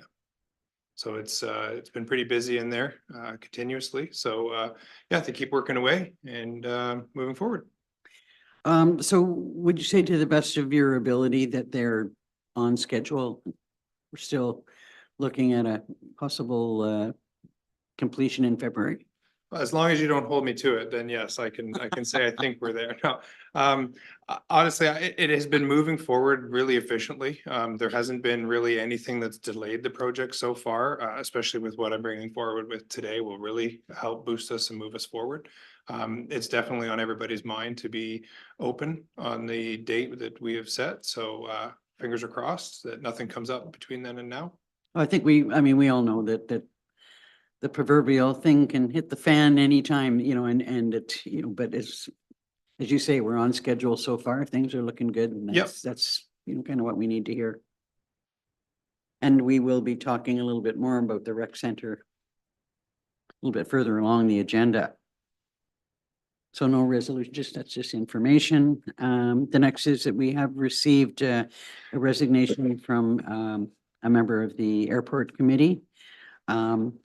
It just is not working for him right now, although he's more than willing to continue to be a volunteer if we need him to help out with events. But I don't think that maybe the committee wasn't exactly what he was anticipating. So could we have a mover and a seconder to receive that resignation?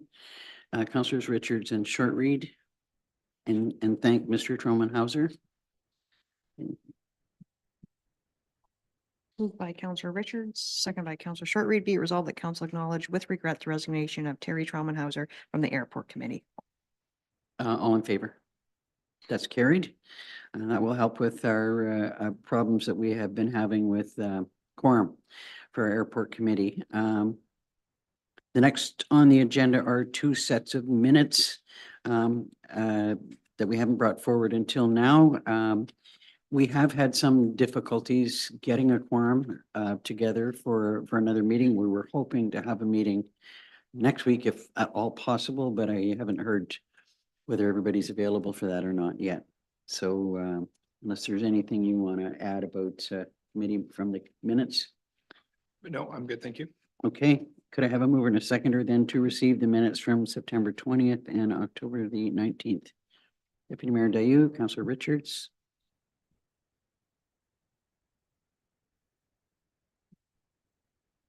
Moved by Deputy Mayor Dayu, seconded by Councillor Richards, be it resolved council receives the September 21st and October 19th, 2023 Airport Committee meeting minutes. All in favor? That's carried. Next is the Green Burial Ad Hoc Advisory Committee meeting update. We have two sets of minutes. Is there any comment or that you wish to make? Go ahead. I'm happy to. Is that all right with you? Sure. Just a couple of quick things. Minutes number one are already out of date, so you can sort of disregard those. From the second set, however, just to highlight that the Green Burial Society was very pleased with council's decision for layout number 2, but would also be equally happy with layout number 3, the one that provides for greater plot volume in the site. So their thinking is, given that according to a staff report, operationally, it doesn't make any difference. If there is an overwhelming demand for green burial plots in the future, that maybe council could revert to option number 3, and the Green Burial Society would be very happy with that. This kind of goes to making decisions and then going back and making a different decision. I thought we'd made this decision. They're not suggesting that we change the decision. It's just, Okay. I kind of gathered that that's what you were saying, that they wanted us to change the decision. no, it's right there. Councillor Richards. I'm sorry, Don, did you have a comment that you wanted to? Sometimes it's better to hear from. I just wanted to point out that we do have to submit the plan to the BAO for approval for the green burial site. So once they approve it, it's, Okay. we just would gotta have to dis- amend it and it would be at their discretion. Councillor Richards. I'm totally happy to change the decision to 3. Because, I see it as a benefit to the longevity of the site. And the decision to make that decision is now, before we get any further into this. Because it's not something that you're going to be able to go back to and change 5 years from now.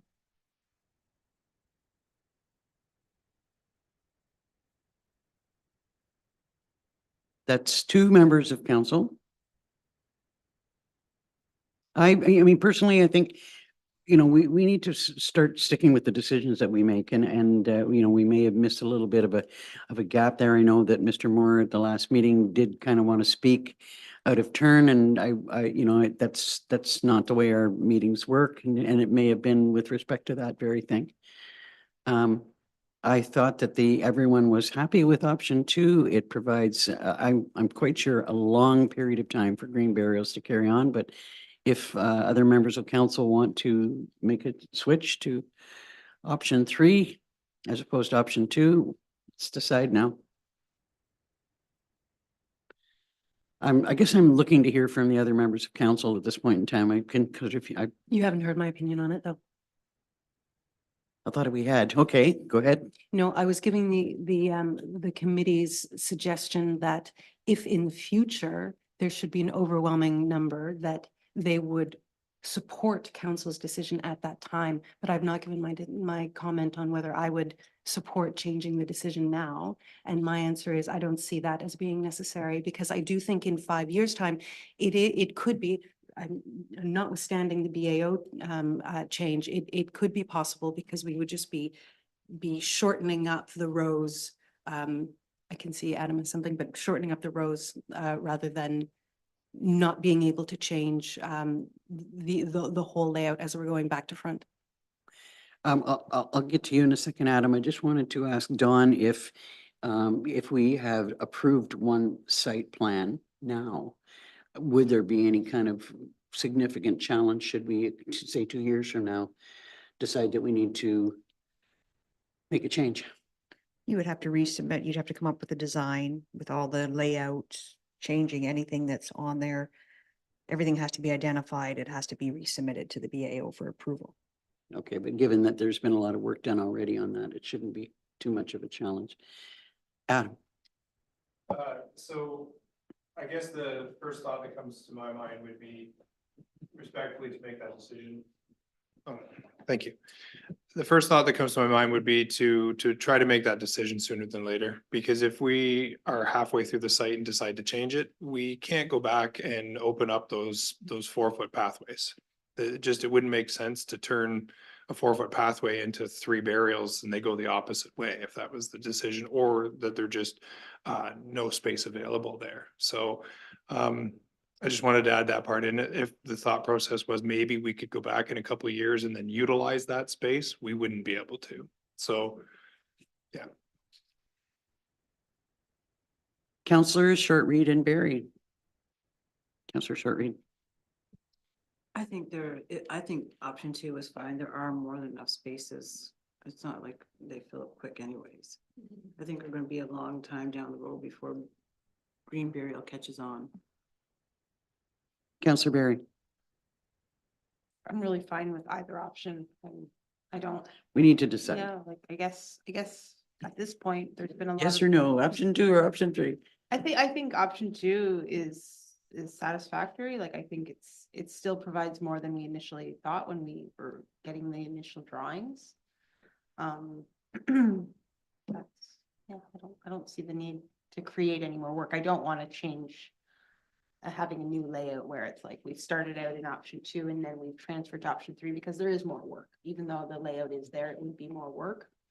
I like the idea of either picking option 2 or option 3, but at this point, I'm quite content with option 2. Okay, so as am I, content with option 2. So I think it sounds to me like we won't change direction at this point in time. Is there anything else that we need to consider at this point in time? Yeah, there was one small technical hiccup, not sure how it occurred, but there is a missing paragraph under the green burial educational brochure discussion, just saying that we have invited Chad to come to the next meeting to start tossing back and forth some ideas about promotional materials, graphic design, if we get a brochure going, that sort of thing. So he has accepted and will be coming for a big brainstorming session next meeting. Great. And my apologies to Councillor Barry, because you're actually the chair of the committee. I should have gone to you for comment. And Okay, Jen does the minutes, so. Do you Um, want to address the missing paragraph? Okay, anything else on green burials? Could I have a mover and a seconder then to receive the minutes of October 24th and November the 28th? Councillors Richards, Deputy Mayor Dayu.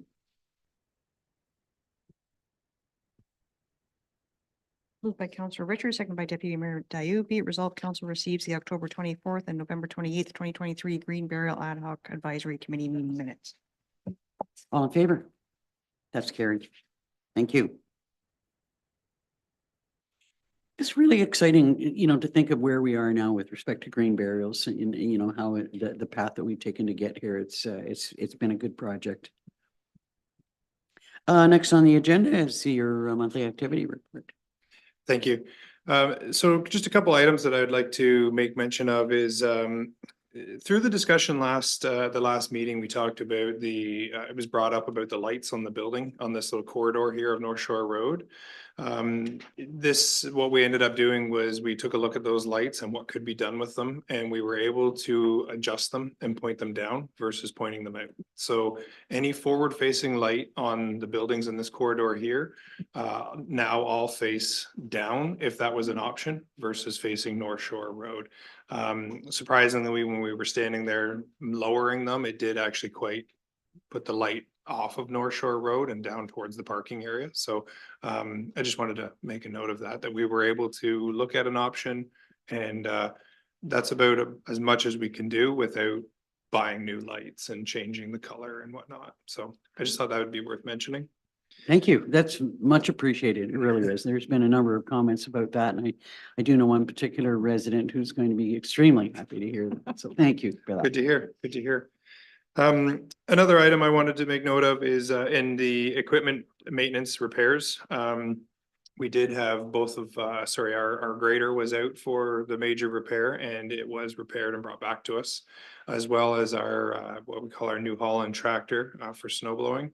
It was also repaired and brought back to us too. So you will see that in the budget reflection this year as a pretty large increase on our maintenance and repair for those two pieces. So just thought I'd bring that forward. Other than that, everything else is, excuse me, everything else is moving forward nicely. Unfortunately, or fortunately, I guess depends on the way you look at it. We haven't had much in the way of decent weather. It's been a hot and cold season so far. So it's a lot of first round plows, what we call it. So other than that, everything so far has been going really well. Any questions on the activity report? Hearing none, could I have a mover and a seconder to receive it? Councillors Barry and Shortreed. Moved by Councillor Barry, second by Councillor Shortreed. Be it resolved, council receives report PW 3223 regarding monthly activities submitted by Adam Thorne for information. All in favor? That's carried. We'll now move into some big ticket items. So first is the costing on the new Public Works garage. Yes, so this has been a big project. Just a reminder, we started this back in 2019, and it's just been progressively moving forward, which has been great. So we're at that stage now where we have the potential costing for the building.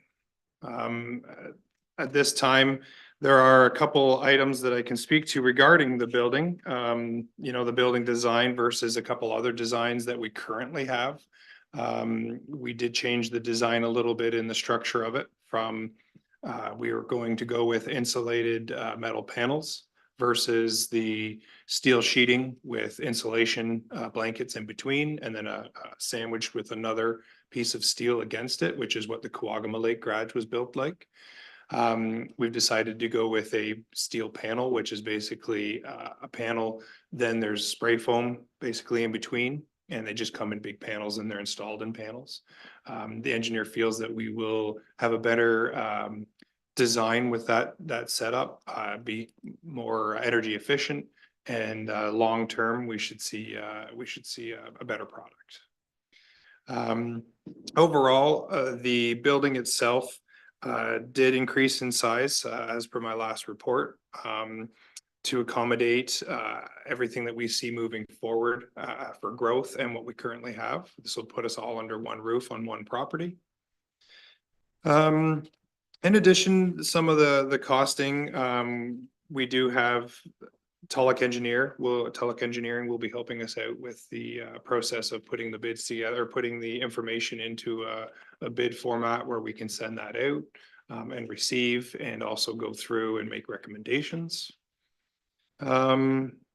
I think this time, if there's any questions regarding the report or regarding the drawings, I mean, I can sit up here and speak all day about it, but I think that if there's some questions that you have that are specific, I would be happy to answer them. Well, although I suspect it may add to the cost, I'm glad to hear that you've looked at expanding the building somewhat to look at a longer term. You know, I just look at this building as a prime example of thinking that we'd thought of everything at the time of making the addition and finding ourselves looking for more space almost right away. So, you know, I think it's forward thinking is a good approach to take. Look for questions or comments from council. Councillor Barry. As a follow-up, just as a follow-up to the expansion, you said that it's larger than initially projected. Just in regards to the layout of the land, I see like the septic and the waterworks is fairly close to the building. Is that something to consider? Like, would there ever be a need to expand to another bay or anything down the road that would be a bit of a situation to have to deal with if our septic is right beside the building? Of course. So in the layout of the land and of the building, it's hard to see in this drawing here, but if you can envision where the proposed gravel outline is, you can see that in the drawing. Basically, if we look at the little hash marks that have a black little mark there, it's a huge drop off past that. So if we looked at moving the building in such a direction that would allow us to have those drive-through bays, excuse me, if we were to move the building back towards where that future sand dome would be, it limits the drive-through bay for us, not having the ability to drive a truck through there or a truck and trailer or whatever the case may be. Putting the building in this location and having the septic system and everything on that side of the property allows us to expand the property towards the sand dome and over into the corner where it shows the proposed propane and fuel tanks. We may not be able to expand the building in a sense of putting an addition on it for another bay. But if something comes up down the road, we may be able to expand the property to allow for another building or for anything that may come up in that aspect.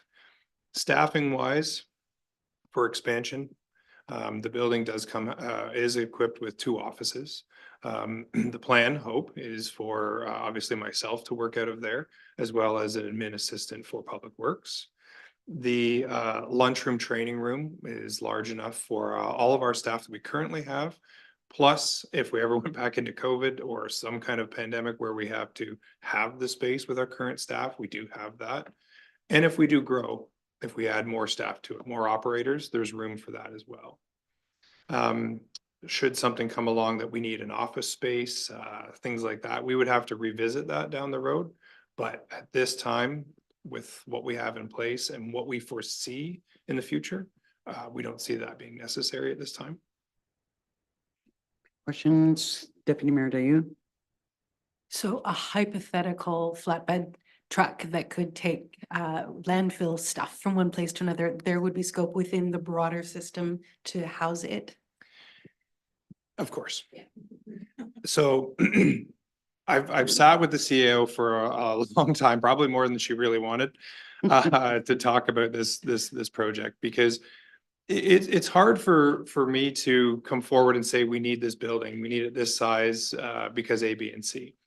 But as our job as staff to look to the future and try and plan the best we can, and we have an amazing team here. So the conversations I have with Melissa, I have with the other managers, we built this, we're designing this garage here that will allow us future growth for our equipment. The idea is that we pull everything into one property, but also under one roof. If for some reason we get another large truck that has to go into a garage somewhere, we have the ability to store that. We have the ability to move things around, jig things a little bit for that piece of equipment to sit in there. But we're building for today, tomorrow, and the future. Councillor Berry.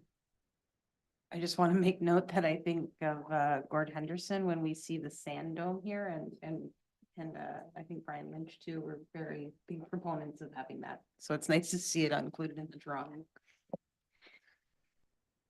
Thank you for that. I guess the only thing from my perspective is that, you know, I'm assuming that we're going to be financing this, this building and, you know, as part of our budgeting process, I would look to see what the financing documents look like and the impact that they have. Yeah, so that was another big conversation that we had, was around the financing of the building and how we were going to do that. We did talk about, and it was the idea to come forward with this report on how that would look. The hard part with that is, this is just an estimated cost. So between now and the time we actually put our proposal out, I would like to think that we'd be back in January or early February with a report on proposed costing. Because as you can see, not only just in Public Works, we have quite a few items coming up for funding. So until all of that is approved and we understand what it is we're looking at as a financial number moving into 2024, it made sense maybe to compile all of it. And that's where our finance team will be able to speak more to that with the report. Okay, look forward to that. Any other questions on this report? Could I have a mover and a seconder then to receive it? Councillors Short Reed and Deputy Mayor Dayu.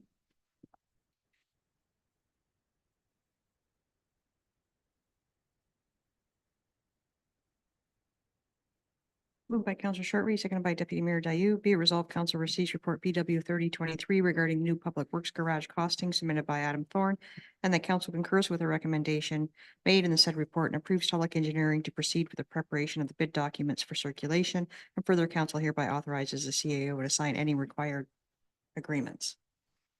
All in favor? That's carried. And the next item is the redesign of the existing building. So if you want to go ahead with that report. Thank you. So this goes back to that team building and how great our team is.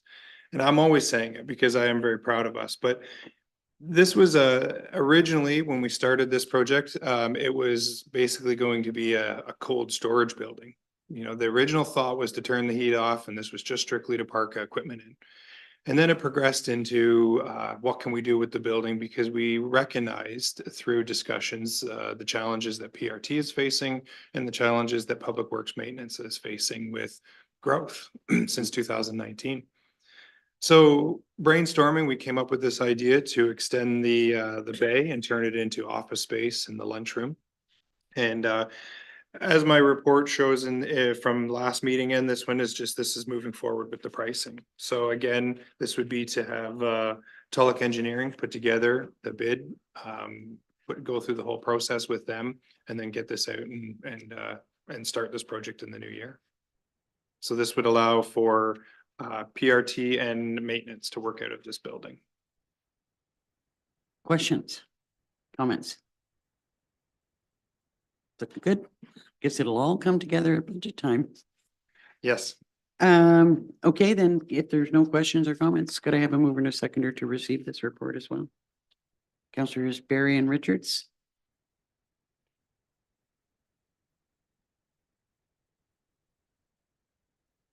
Moved by Councillor Berry, seconded by Councillor Richards. Be it resolved, Council receives report PW 3123 regarding 1095 Public Works Building Design Costing submitted by Adam Thorne, and the Council approves Tulloch Engineering to prepare bid documents for circulation and costs associated with the bid process to be funded from Public Works Roads Garage Reserve. And further, the Council hereby authorizes the CAO to sign any required agreements. All in favor? That's carried. Next is the Dorset Rec Center design update. This is exciting. Yes, so another big project that we're working on.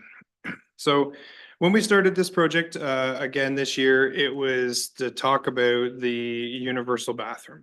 So the way my report is laid out here is that we'll go with the bathroom first. And when we walked into the building, it's a beautiful building on the inside, but we wanted to create a space that was warm and welcome. So when we were looking at bathroom designs and where we could lay out the bathroom, we were pretty limited on the minimal size the bathroom had to be. So as we had a discussion actually in this room with the team, we came up with basically 4 layouts, but only 2 were actually feasible. So these are the 2 being brought forward. So as you will see in the drawing for A and B, there is the universal washroom will be put in drawing B in the back corner, where essentially the men's washroom is currently. And then 2 new bathrooms will be built against the back wall. Staff feel that this is the best layout as it gives the most open space for the DRC when you walk in, the most open space that will be able to have natural light coming more down into the hallway, natural light into the room, and it just allows for a big open space as opposed to option A, which is more of a, if you can envision it, the L shape. Some key points that is hard to see in the drawing here, but I wanted to bring forward was if you can see on the drawings A and B, there's an electrical box. It's in the hallway. If you look at option A, there's a bathroom door and there's a wall there. Option B, that whole section is removed. That's approximately, I'm gonna say approximately 5 feet of the wall that's gonna be removed and open up that space between what we're gonna call the hallway to the court and to the gymnasium. It takes about 5 feet off that, which opens it right up, allowing that natural light to flow through into that back hallway. If you can remember, that back hallway was a little bit dark, but this will definitely brighten it up. And the new LED lights, of course, will help with that. So there is obviously a cost impact to the 2 different designs. And staff's recommendation would be to go with the option B for the more open space. Counselor Berry. My instinct, unfortunately, is option A in regards to access of like if there was a dance or an event happening in the main hall. To me, it just seems like you're that much further if you have any sort of mobility issues to use the bathrooms if they're over in like the lobby area. That's my one thought there. But if you had mobility issues, wouldn't you be using the universal accessibility bathroom? That is the closer one. I guess. That's what Go I ahead. was going to explain Yeah, or okay. was going to clarify that the option that staff is recommending would put the universal bathroom closer to the gymnasium for an event or a dance or things of that nature. And to elaborate a little bit more on that too, is when we looked at just doing 1 bathroom on the main floor, 2 bathrooms on the main floor, just a universal or 2 universals. The reason that we didn't go that route was because it took away the amount of toilets or urinals on the main floor. So that was, we were trying to get away from that, not take away from it, trying to add. So, but the universal bathroom would be closer in option B. You know, acknowledging that option B is slightly more expensive. There's a lot more space. It's just a lot more open. Yeah, to me, it works better, but Councillor Shortreed. So we're still gonna have the computer space in that area, just smaller than it was before? Yes, Okay. yes, there would be still areas to put in the computers that were there originally. That layout, we can put them against the wall somewhere, or we can design that out once it gets moving forward. But yes, there would be room for it. Meant to go down to the library, not, so as long as they're up there, that's great. Yep. Other comments? Councillor Deputy Mayor Dave? And then how would you foresee the rest of the main lobby being used? Just open space, or would we put, like, what would we do with that space? So through you, Mayor, I mean, the options are endless. And the reason I say that is because I'm just here to design the building. I think when it comes to the recreational, I'd have to leave it up to recreational to decide how they want to lay that out or what they want to put in there, whether it's stationary or it's a movable object, depending on what's going on. And I can foresee, because I've been there, like for snowball. You know, you wouldn't want a bunch of stuff in the way for a group of people with snow pants to come through. So you would have the ability to potentially move whatever is movable out of the way, a big open space to have everybody congregate there. However, if you didn't want to have the gymnasium open and you wanted it more of a social setting, maybe there's an option for a sofa, you know, things of that nature. I'm just speaking off the cuff here because I didn't design it for big open area for the recreation to do something with. Think there's all kinds of opportunities there. So you could be, you know, a sitting area, gathering area. You could have, you know, a table and chairs if you wanted to have a small meeting space, you know, as long as it's mobile. Councillor Richards. That's actually what I liked about option B was the ability to put in, you know, on a day-to-day basis, like a lounge kind of couch area. There's not a lot of places for people to gather in any of our township, just for a simple maybe coffee together for a chat. So I thought that would be a great thing on a day-to-day basis, but yet movable so that when you're having larger recreational activities or events, the space is able to be utilized as well. So I'm for option B. Madam CAO. One of the things that I've heard council talk about many times is the gathering space in the rec center. And at one time, council had sort of wanted a cozy space. So maybe in a little electric fireplace or something of that nature. And that was sort of my vision for that area, was to have a fireplace with some, you know, comfortable furniture that's movable. We can move it around if we need to. But just to make it that gathering area for the community, the Wi-Fi, all of those things that exist there. I really like that idea. Deputy Mayor Dayu. And another thing that very much in line with that, the council's chatted about for a few years is how could we bring public art to our township buildings? Is it, you know, is it possible to have local artists who are featured in some way? And I appreciate there's a lot of windows happening here, but this space could lend itself to a little bit of a place where local artists could be featured in one way or another. Okay. And certainly we can look into that again. Things may have changed. There were some insurance issues there, but we can look at that again for sure. Well, and from that perspective, I like the idea of enhancing and promoting local art and local artists through the cultural committee. You know, once they get up and running, I think that that's something that we need to look at highlighting, because there's an awful lot of talent and skill and history associated with art here, and to find a way to promote that, I think, is a really great idea. Option A, option B for bathrooms. Deputy Mayor, do you? Yeah, I'm a B, another B. You're hearing a resounding option B. So carry on. Thank you.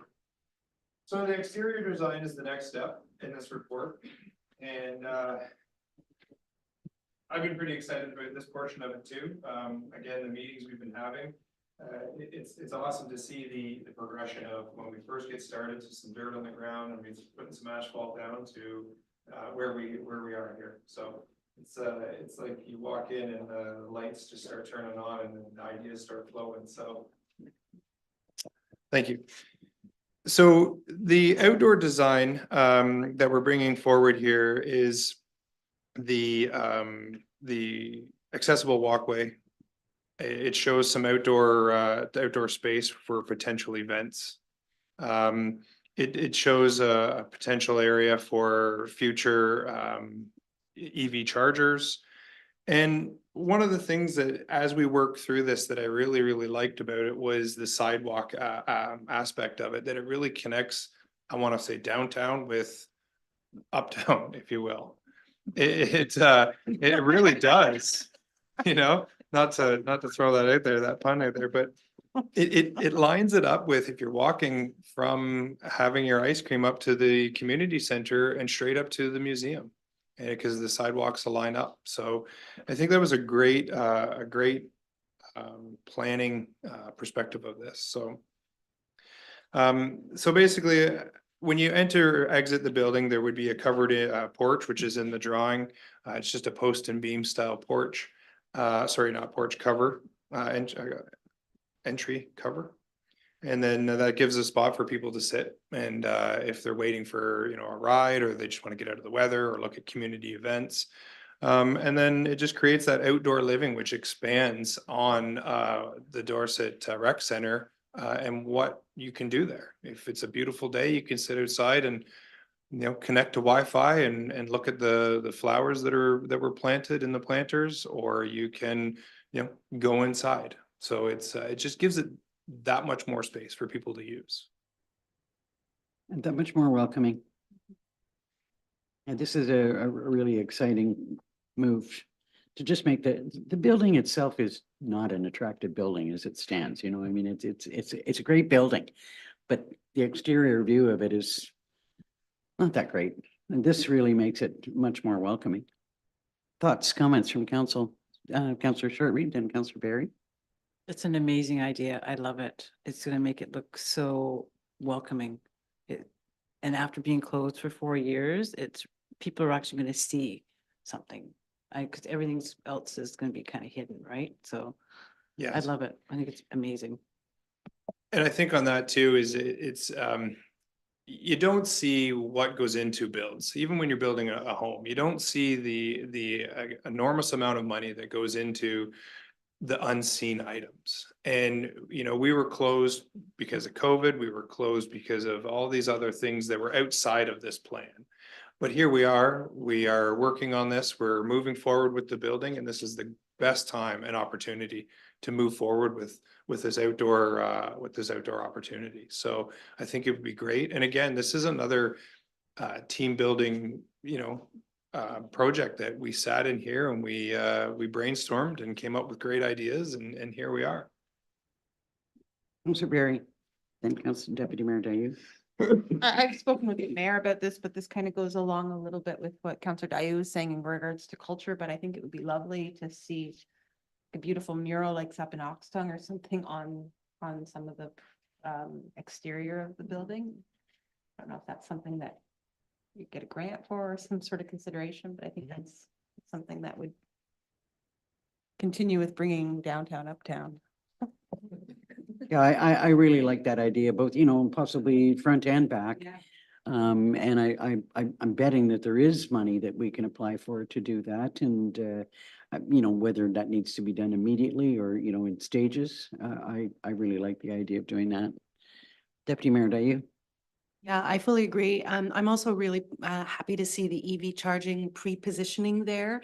My question regarding that is, say in a year's time, county goes ahead and decides to put some charging stations there, or we do, or whatever. Would we have to dig up your beautiful plan in order to lay, say it's the highest level charging station? Are we gonna have to ruin what you're proposing here to get it done? Through you, Mayor, no.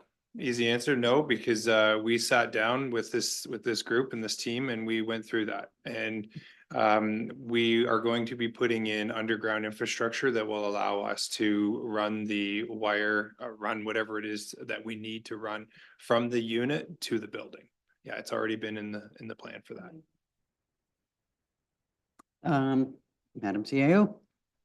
I think one of the really, really important pieces of this is that this exterior improvement will make this building completely accessible. It will just tie the knot on the, you know, on all of it that connects everything for the building. It's accessible inside. It will now have an accessible washroom, and it will be fully accessible to get into the building. I think that's a really, really key piece. And kudos to you all for putting it all together. It's looking great. Any other comments or questions on the exterior? Deputy Mayor Dayu? I know there's a ton of work that goes into this and the facade is something that just adds to that. And yet it is such a great idea for the front and the back. And if the rec committee comes back and says, hey, why don't we do a July grand opening? I just wonder if it's possible to source some money to put a facade together for that, or starting then, if it's one of those group projects where everyone gets to put a single splash of paint on the wall or whatever it might be. But could we set the direction to tie that into our plan going ahead?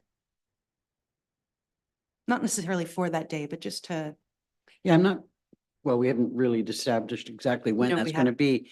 And, I think there needs to be some more discussion about that, and how we go about it.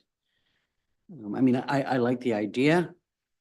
I don't know how doable it is in the time that we've got. We've got an awful lot that's going to be taking place between now and then. I sort of saw it happen. I don't know. I guess we need to have more discussion about how that might work. Go ahead. and one option would be to have a little competition that, maybe gets kicked off at the grand opening for what to do with with the facade. Other communities have done it in the past. I think there's some scope for some fun and creativity is my point. Councillor Richards. Something on a facade may be better facilitated by the cultural committee than the rec committee, which we have yet to establish, but we're having those talks soon. So maybe that's the better direction to go. Okay. Well, we'll just have to move forward as quickly as we can on getting the cultural committee in place. Maybe you could just speak to exactly what's required to do that between now and then. I know we talked about it before the meeting, but we had initially talked about how we were going to move forward with the cultural committee as part of our strategic planning process. And I know that we have another day planned, and I know that we also have a lot of things to discuss yet with respect to this strategic planning. So I guess I'm wondering, I know that we've got the report that the cultural committee brought forward for us, and we haven't maybe addressed that as fully as we should. Do you want to wait for strategic planning, continued strategic planning? Do you want to start to move forward with advertising for cultural committee members? We do need to work on the terms of reference for that committee. So I'm just I'm quite sure staff would like some direction on that. Deputy Mayor Dayu, then Councillor Richards. Well, our third day for strategic planning is coming up really, really soon. So I don't see the damage in holding off by a week or so to complete that, so we can really narrow in on what to put on the TOR. Yeah, no, I don't disagree. The only thing I'm just sort of thinking about, okay, we talked about, we need to have greater discussions about housing, and we need to have greater discussions about communications and the communication plan and the cultural plan, and and we're not actually through the process itself. That are we going to have enough time to do all of that and address all of those things to the to the point where we're satisfied that we know where we're going with things. Councillor Richards. Kind of a question is the cultural committee tied to us adopting the cultural plan? Or could the cultural committee start off on doing some cultural initiatives? So that we can get that committee going with advertising for members. Conversation in the strategic planning, but having it on our agenda for our January meeting to firm up the terms of reference. Thoughts from other members of council? It's something that I'd like to see if, we can keep the terms of reference relatively open and general, and still have time to hone in on the steps included in the plan that was laid out by the committee. But I'd like to get the committee sort of at least start to advertise and start to get something in place there. Madam Clerk. So just for clarification, council would want the advertisement based on the current terms of reference? Or But I think we do need to see the terms of reference just to make absolutely sure that we don't want to make some, tweaks to that and accept the terms of reference and, and direct to advertise for members Okay, so at that our was January meeting. at the January, because there are the recommended terms of reference from the committee, so we'll bring back those as well as the current and approve at that stage. Okay. Sound reasonable to everybody? And I just don't have it in my mind. What's the time difference between the next strategic plan day and the first meeting, the only meeting in January? A week's difference? And which comes first? Okay, so maybe everything will just line up naturally anyway, if we have time indeed Yeah. on the strat plan day. Okay, back to Adam. And the library, no, signage, I think is next. Yeah, Which so the kind of signage, yeah. ties into what we've just been talking about. Yeah, Excuse so- us for getting a little excited and off track. No, that's okay. So the signage on the building currently is just outdated. We'd like the opportunity to update it. And through conversations with the CEO, we talked about maybe some community involvement with the signage. Thought it would be a great idea to design 3 signs and then have the social media coordinator be able to put something together and do a poll on what the community likes best. And then that's the sign we would go with. So I think it'd be a great opportunity for community involvement and put a new sign on a new exterior building of the building. Yeah, I really like that idea. Thoughts? Councillor Shortreed, then Deputy Mayor Dayton. That and it'll just build up excitement about the rec center reopening too. So I think that in itself is huge. Deputy Mayor Dayton. I do too. Bearing in mind, we just had a conversation about the facade and these two things you'd want to be at least consistent with each other. So I don't know what to recommend with regards to that. I think that there's enough room on the front of the building to have us, if you picture the space that the sign is taking now, there's still a lot more space on the front wall to have, some like I see a bigger mural on the back wall, but a smaller mural or something, I mean, the sign I think we're talking about now is like an Algonquin Highlands sign, and something that's in line with what we have now, that there would be sufficient room to still have lots of consultation and thoughts about, any artwork or a mural that might go on there. With comments from other members of council or thoughts there? I kind of see the point because I'm one of those people who likes things to match aesthetically and be in line with each other. But that's not necessarily true when it comes to art. So.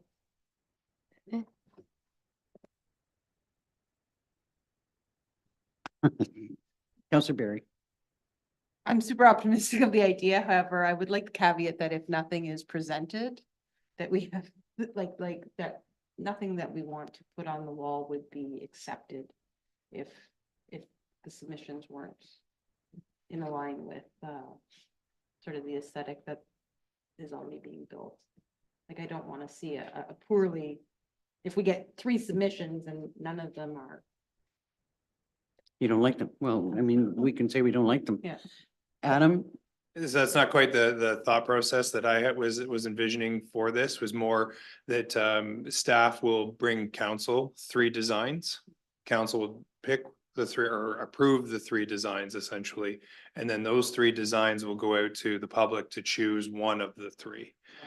That way there, it will align with what we're trying to achieve of the building's look, as well as the public's input on picking a sign.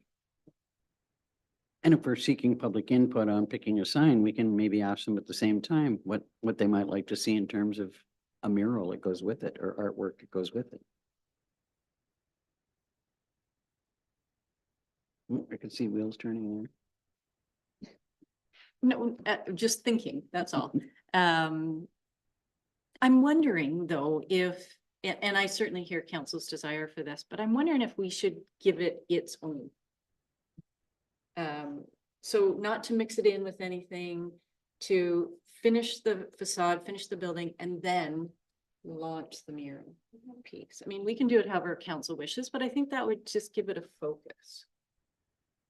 Okay, so what you're suggesting is we go ahead with the three options of the sign, Yeah. but deal with the And then the do the mural next step. separately. Okay. Yeah. And it no, just that- continues that the works. excitement of, you know. Deputy Mayor Dayu? So you're envisioning the same process for the mural where the community gets involved in picking it? Because I could imagine there would be quite a bit more excitement choosing a big mural at the side of a building rather than the smaller sign. We're talking about the front of the building. And You just said the side of the building. A side of the building, like. You Yes, cited the front? the front of the building or the back of the building, but there is more excitement in determining a mural rather than determining a small sign, regardless of where you put it. I'm Mhm. saying on a side of the building, not geographically. And I'm just a little bit wondering about, when you say a small sign, like I that might not be actually the best description for it, because the sign that's on the building right now is a fair size. I can't even say how many feet it is. Adam, and then Councillor Barry. So if you're referring to the sign that says the Dorset Recreation Center, or yeah, I think that's what it says on it. Yeah. It's a black sign on a gray, black, dark building, and overall size of the sign, I think it's like 6 by 6. Yeah. Okay. But if you can envision the front of that building, there are windows across there. So if you were standing in on the sidewalk, and you look at the building, you're not gonna have the opportunity to have too large of a mural because it's gonna be up high. So if you can envision, you're gonna stand there, you're gonna be looking up at it. It's gonna be not very, could be wrong, but not very pleasing to stand there and have to look up at it versus smaller murals below and in between the window. There's room for it, where you'd have more opportunity for small things like that, where you'd be standing on the sidewalk looking directly into it as opposed to up. It was my thought that the sign that we would be proposing would be a larger sign than what's there now, and it would sit in that higher location. So you would see it from the sidewalk, but it's not something that you really look up and be like, that's a wonderful piece of art. It's gonna look beautiful, the sign's gonna be amazing, but it's not a piece of art. It's a Whereas sign. essentially, and not to discredit it any, it's gonna be beautiful, but it's just the art I would think want to be more on an eye level. So you can separate the two. That was our thoughts around it, I guess. Well, we might want to, go out to the artist community and look for, submissions from them and put, submissions out to the public and say, like, what do you think? I mean, there's lots of ways to approach it, but let's work on the sign first. Yeah, thanks for that clarification. So any other comments about signage? Let's talk about library space. Last but not least. So throughout this whole project, we've had that thought in our head about how can we create more space for the library. Originally, we looked at the main floor, but obviously that couldn't happen given the challenges we faced on the main floor. So there is a utility room in the back corner. Utility really isn't the right word, a multi-use room in the back corner of the building. It has, I want to say, let's see here, if I'll pull the drawing up. So it does have 4 large windows, and it is actually quite a bright room. It does have a lot of natural light in the room. It's actually quite nice. So there is the option where you can see where it says library and where it says storage. Please disregard the little black wall that goes towards the weight room. We didn't have enough time to get the engineer to remove all that before I had to submit this. So just envision that wall just goes straight across. So it allows for approximately 683 square feet. I believe the library was looking for something in the 700 range. So this allows for adequate library space as well as storage for the weight room and for anything that needs to be stored from the building itself. One key feature to this is, and our CIO brought this up while we were doing a tour, was the hallway. it has a huge wall there with open space. So it has natural light from the door that it will be replaced, the exit door there. And then it has this large wall space that could go along with a mural or the library's branding, things of that nature. Really, really nice spot for that. And then it's just a natural flow with light right through to the lobby, the lower lobby, which we are putting new flooring in and cleaning that up. And then it's full accessible to upstairs through the lift that is already existing in the building. So it's almost like it was space made to be. One question that I would have about that, so you're saying that there would be, because they're showing an entryway between the weight room and like a little passageway through to the library, that's gone. That's correct. The exit or entrance into the library, is there like, is that where the door is now into that room? That's correct. Oh, okay. Because I was kind of thinking, gee, maybe it might be better if it was down and sort of more in line with the hallway, but if it's an existing doorway, we'll stick with that. Questions, comments? Deputy Mayor Dayu. With beautifully happy timing, last night was library board. And as this was already an open document, I shared the link with the library board and got their feedback, and they're delighted. They're absolutely delighted. Especially because there is that small meeting room on the other side of the hallway that can be booked in advance for programming, which means that they don't have to squish all the programming into the one library space, which means technically there could be more room for maybe an extra bookshelf or something because the small meeting room could be used. No, I'm just careful about like an extra book space, because to me, that meeting room is just as you said, is a room that can be booked for extra programming that the library wants to do, but it is not going to be part of the library. The extra book space could be in the library proper because there wouldn't be a need for a large meeting table in the library proper. Oh, okay. On the understanding that the meeting room itself could be pre-booked months and months in advance. So that's good. It means that even though 750 square feet was requested, we're getting more, provided we can use that meeting room, and because it would avail for more book space in the library itself.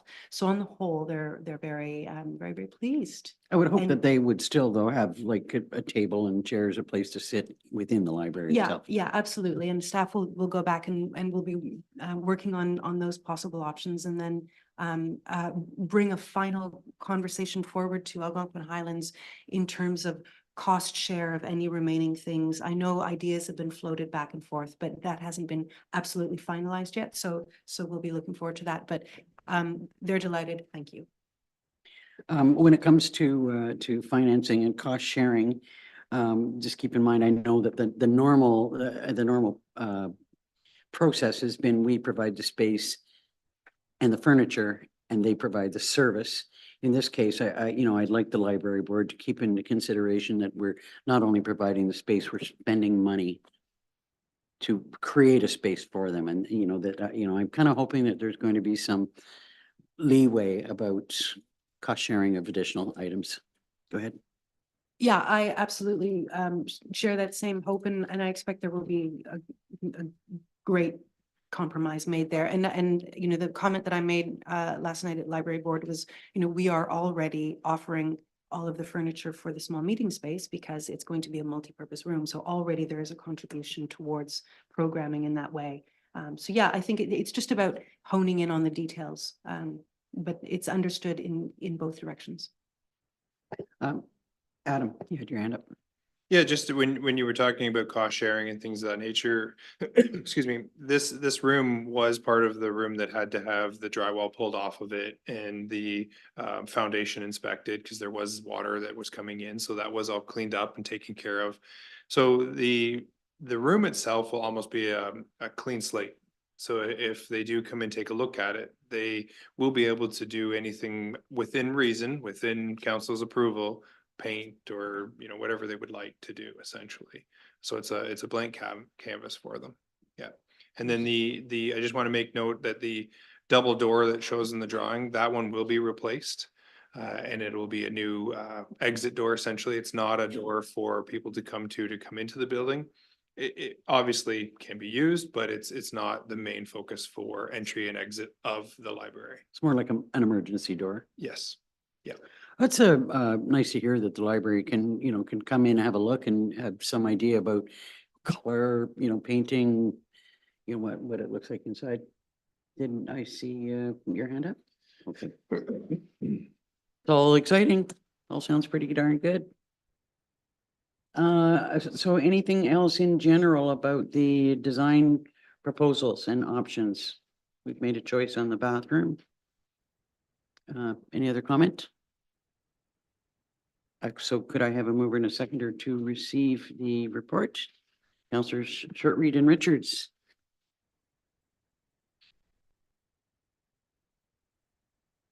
Moved by Councillor Shortreed, second by Councillor Richards. Be it resolved, Council receives report PW 33 regarding Dorset Recreation Center design update submitted by Adam Thorne. And the council selects option B for the accessible bathroom design and directs the project be funded from the various cash contingency allowance allotments already existing in the building project. And that council approves the exterior design as presented at an estimated cost of $248,000 plus applicable tax, with the project being funded from the accessibility reserve and tax levy in 2024. And the council directs staff to source 3 design options for a new sign and to have public input on one of the 3 options. And that council authorize an upset cost limit of $5,000 plus applicable tax for the sign to be funded from the tax levy in 2024. And that council approves a space for the library on the lower level at a cost of $32,000 plus applicable tax, with the project being funded from the various cash allowance allotments already existing in the building project. And further, council hereby authorizes the CAO to sign any required agreements. All in favor? Deputy Mayor Dayu, Councillor Shortreed. Thank you, sir. Thank you. Much appreciated. Lots of good work there. Next up, Fire Services.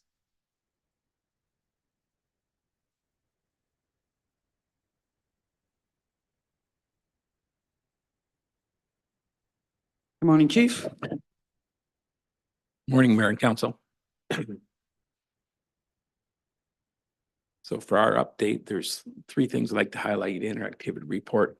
First one is our calls for emergency responses for this year have already exceeded what last year's were. So I'm anticipating we'll be in excess of 300 responses this year. So our volunteers have been really, really busy. Along with that, in the month of November, they've been doing seasonally training. For example, they're looking at CO calls, chimney fires, and that to be current with the anticipated season coming up here. And the third thing I want to point out is the hiring of 2 new recruits that allow us to put 6 firefighters in the county recruit training program that begins in January. So that's real welcome news for our department to increase by 6 new certified firefighters when they're completed. Sounds like the training program is going along very well. I think so. Questions for the chief? Could I then have a mover and a seconder to receive the update? Councillors Richards and Shortreed.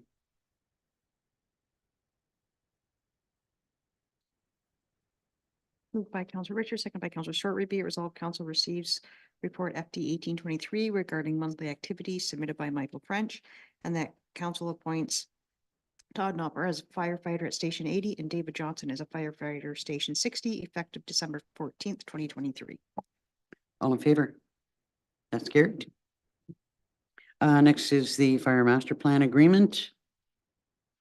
Yes, we brought forward for execution the Fire Master Plan contract. It's with Lumix Corporation, who won the request for proposal, along with 2 other townships in the county are participating in this. Nice part of it, it was below our budgeted price, and I'm really looking forward to the results of the master plan. It will be, again, just like our strat plan, it'll be our future in the fire department. So exciting times for the fire service. So this would talk to all sorts of things like recruitment and training and facilities and equipment and It does everything. I think it's a key item in the whole process. It'll talk about structures. They'll talk about staffing needs in the future, long-term vehicle replacements, how our existing programs fare within the province for requirements. So it's, I think it's exciting. I'm just hoping that it will speak to, in particular, facility needs, in particular Dorset and you know, what options we have there with respect to land and or buildings. And I know that it's a long-term plan, but, you know, it's kind of my thinking, if we don't have the sufficient land that we need for a new fire hall, should we be, you know, just sort of starting the initial phases of keeping an eye on land availability aside from the building itself that, you know, at some point in time down the road, we may need? Will it address those sorts of things? Yes, it will. I think it's a very key document for buildings, for future staffing, all that. It gives us direction and where they feel we should go. So I think it's important to get the results of the plan, go from there. Okay, are there any questions about the fire master plan? Could I then have a mover and a seconder to approve the agreement? Okay, so we would just, so we don't need to do anything at this point in time? All right, well, there you go. Thank you very much, Chief. Thank you. Merry Christmas to everybody. Same to you. And I think we have time to get through finance business before lunch. Morning, Madam Treasurer. Good morning, Mayor and Council. I noticed the spending guy ran out of the door when I came up.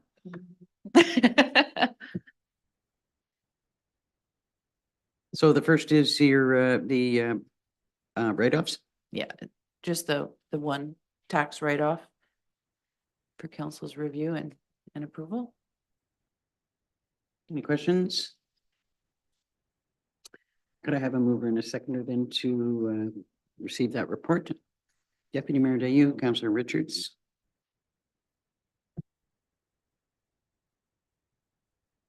Moved by Deputy Mayor Dayu, second by Councillor Richards. Be it resolved that council receives report TT 3123 regarding tax write-offs submitted by Karen Mintz dated December 14th, 2023, and that council hereby approves the noted tax write-off in the amount of $360.36 under section 357 of the Municipal Act. All in favor? That's carried. Next is the new tax payment option. Would you Yes, like to thank you, speak to Mayor. that? So staff have been investigating options to provide more options to our ratepayers for tax payments. We are in the midst of and finalizing our e-commerce page, which is allowing for miscellaneous charges and things like that. But we wanted to look into other options for tax payment because we do have a lot of calls that come in asking if they can use their Visa cards or credit cards or whatever to pay taxes. And at present, we don't have that opportunity or that option with the township. So we looked into options that other municipalities in our area are providing. And one of them is this third-party tax payment option, whereby we provide a link on our website to a third party. In this case, what we've suggested is Plastique. And ratepayers can then sign up with this Plastique or third-party option. They pay the fees themselves to use the credit card option to make their payments. They absorb the costs related to it. The third party then sends us the money for the taxes with no discounts, anything like that. And it just provides this other option for payment of taxes. So it's something that we thought council might be interested in, and it kind of in line with our e-transfer option or our email option of tax bills. We're getting to that more electronic, not necessarily coming into the office options, but it does allow that. A lot more e-transfers. Yeah, well, we're not doing the e-transfer. We did look into that, but we're not there yet. But this allows another option we're doing the e-send of the tax bill. They'll get their email with their tax bill. And then they can make a payment if they wish by credit card. I don't quite understand the benefit to this, to the firm that does this, provides this service. Like if they're not going to charge us anything, they must make an additional charge to the person who wants to pay using your credit card. The payer pays. If I may, Yeah. that's the key to it is, and that's the reason that we used to accept credit card payments for taxes years ago. But the cost that we incurred on that was huge. And so council at the time stopped that. But this will allow that opportunity for taxpayers to pay by credit card if they wish, but we don't incur the service charge. The ratepayer does, and they pay it to the company that provides the service. Can't imagine why anybody would want to pay even more than they need to, but sometimes needs must. Counselor Berry? Didn't I read in here somewhere that you get, if you collect points or something, this would allow people to get points on their credit card from paying their taxes. Questions, comments? Deputy Mayor Dayu? In your report, you talk about membership to Plastique. Is it a membership in the way of like joining a points club of some kind, or is it more like a registration? Okay, because I feel skeptical, you know, if I want to pay for something, I don't want to feel like I'm joining something. I just want to put in my information and pay it and be done with it. So it's just, okay. It is a service, though, that provides that if they wanted to, when I said membership, if they were registered with it, they could do it. They could set up recurring payments and stuff, things like that. So if they create a platform, and I've not used Plastique either, but I know that I've, seen it in action. So I know that it's a matter of they'll have their control over it. As I said, the fees go to them, but the money's, the tax payment comes to us from the third party, and it doesn't cost the township. Counselor Berry? Just curious how IT feels about this service. It is currently set up in the county in another municipality, and actually all we provide is the link on our website for them to go. So it has no connection to our information. It's strictly them picking the link and then going to wherever.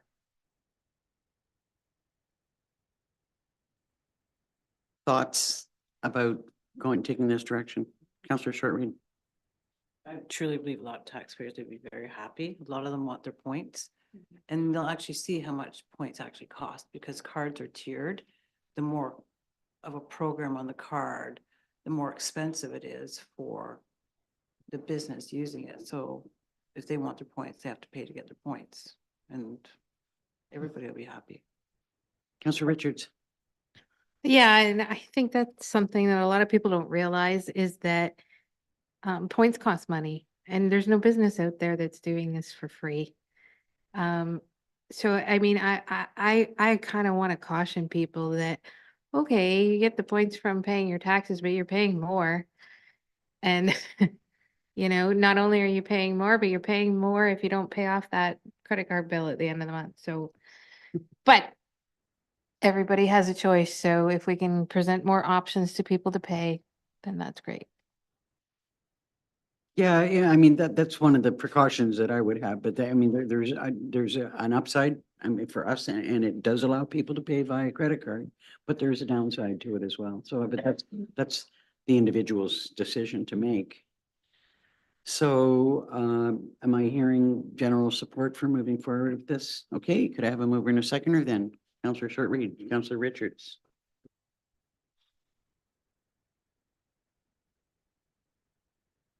Moved by Counselor Shortreed, second by Counselor Richards. Be it resolved, Council receives report TT 3223 regarding a new payment option for taxes submitted by Gene Hughes dated December 14th, 2023, and Council approves the use of a third-party payment service provider to commence in 2024, and further that Council directs Township documents and website be updated accordingly. All in favor? That's carried. Okay, next is the report on the year-end reserve transfers. Thank you. So as I've done in the past, I'm not provided you with a final number of the reserve transfers because of the fact that spending is still occurring, capital costs are still being incurred until the end of the year. So if I would, in my opinion, giving you a number now and then 3 or 4 weeks from now it being different is more difficult to absorb than at the end of the day, here's where you land.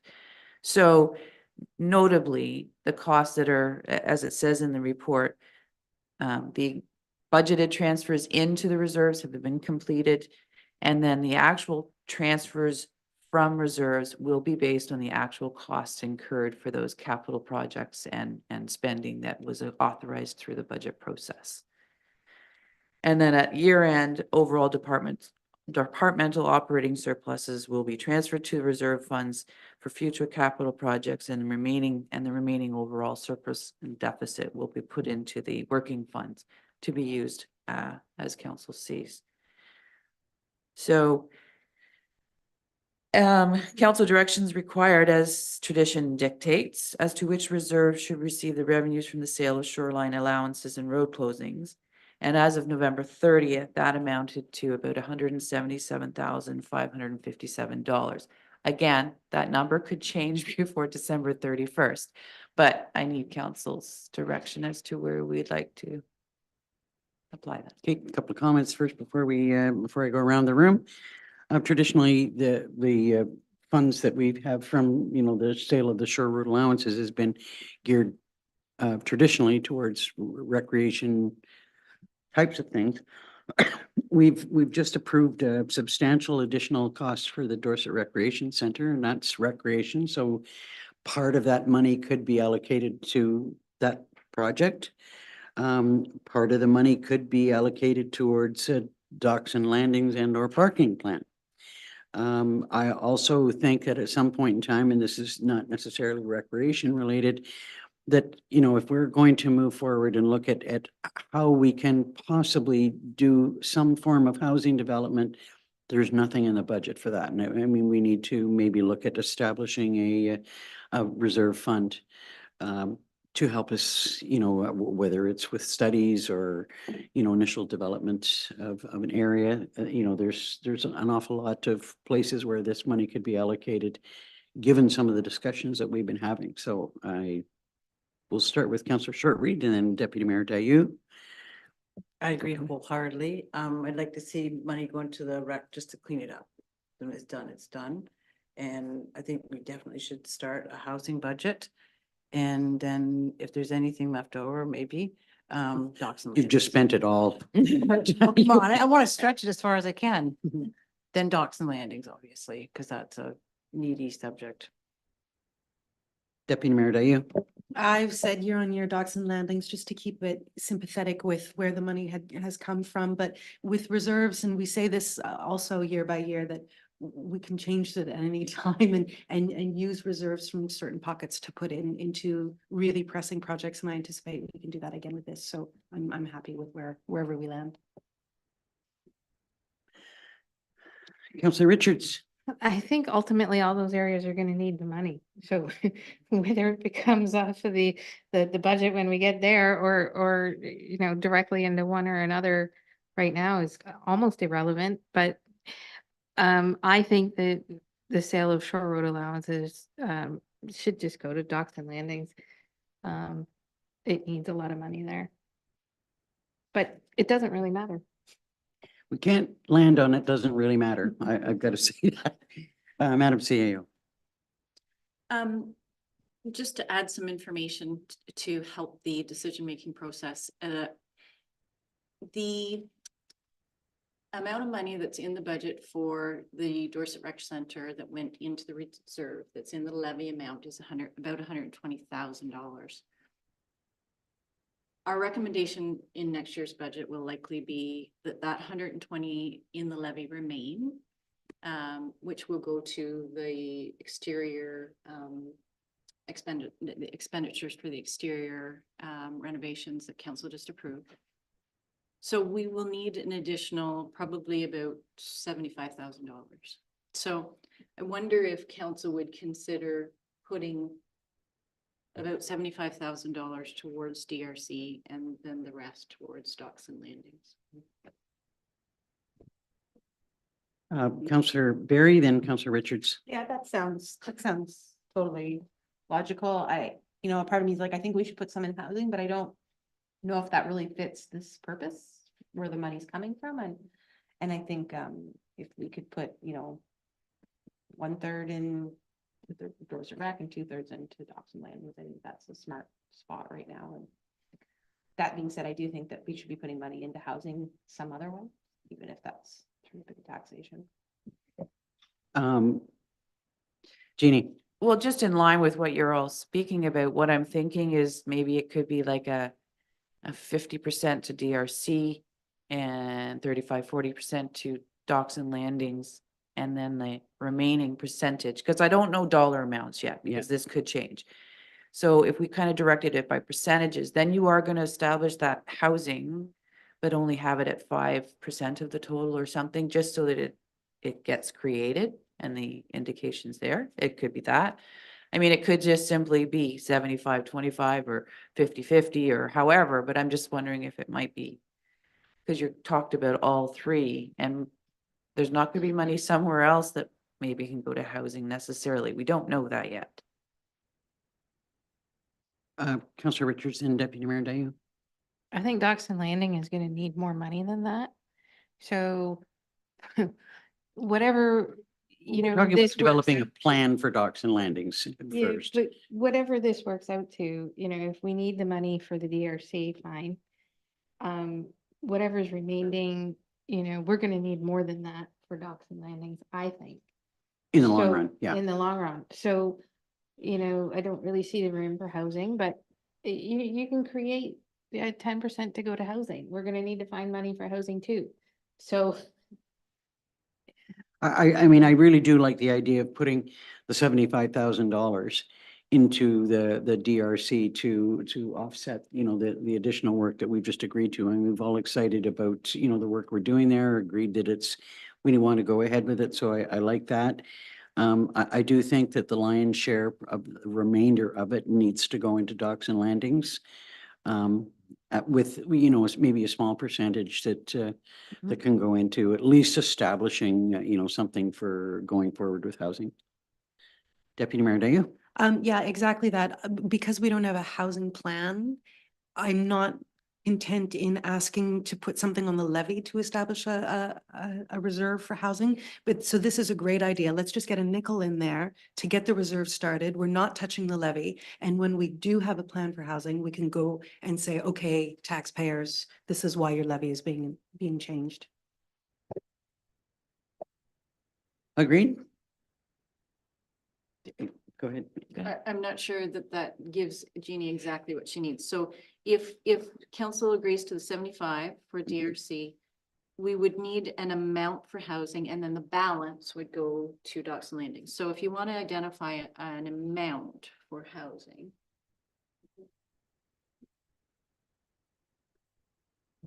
Councillor Richards and Councillor Barry?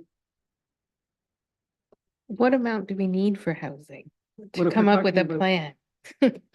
Helping us with planning. I mean, I'm quite sure Yeah. that when we get into it, you know, I mean, when we're talking about sustainability and, you know, those sorts of, like, there's all kinds of directions we can take, you know, housing money too. You know, I But what do we need, I think, for this year? What do you think we would need? that's it, like, I mean, it's like a shot in the dark to me right at this point in time. I'm gonna go to Jeannie and then back to Councillor Barry. Well, just further to what Angie's suggesting is either a dollar amount or even, as I say, a percentage. It's not that we're going to know what we're going to be funding, but it's earmarking it. It's saying we're putting aside monies for housing. So whether it's 5%, 2%, 1%, or $5,000 goes to housing and the remainder goes to, like, you need to establish something to start. $5,000 isn't gonna do hard. I mean, my mind is sort of saying, okay, if we put $75,000 into the Dorset Rec Center, then we take the rest of the money and say 75 towards Docks and Landings, 75% of the remaining money, and 25% into housing. I'm gonna go to Lisa, and I'm sorry, Councillor Barry and then Councillor Richards. My recommendation or thoughts are, what if we did 50, I like percentages too, and that way, if this is a floating balance, it's a standard decision, but 50% towards Dorset Rec, 45 towards Docks and Landing, and 5% towards housing. Councillor Richards. Do we have anywhere else to pull the money from to clean up DRC? Because I feel like shore road allowances really belong in docks and landings. It's recreation. It's not just- I hear ya, but I feel like a greater percentage of shore road allowances should be into the docks and that landings that are supported at the shore road allowances. But do we have the money somewhere else to clean up the DRC? And if not, then, well, it doesn't matter. And like I said before, ultimately, we're gonna need the money to come up with all these three things anyway. That's right. So Well, I have been hearing support for putting money into the DRC. Don't disagree with the importance of docks and landings and how they tie together. And you're hearing a much greater percentage of whatever's left over going into docks and landings. Deputy Mayor Dayu. Yeah, and with respect to Councillor Barry's recommendation, we do have an actual amount that's been requested for the DRC. So I say, let's stick with that. 75,000 goes to the DRC, and let's put 10,000 into housing and the balance into into docks and landings. I like that. Can we live with that? Yeah, I just needed direction, so that's Okay. perfect. I mean, Okay, I then would take there- all of it and just put there's- it, but. There's nothing to say that we won't change our minds when it comes to budgeting. Absolutely. When we see where we stand. But okay, so you've got direction on that. Perfect. So could I have a mover and a seconder to receive the reports? Councillors Richards and Deputy Mayor Dayu.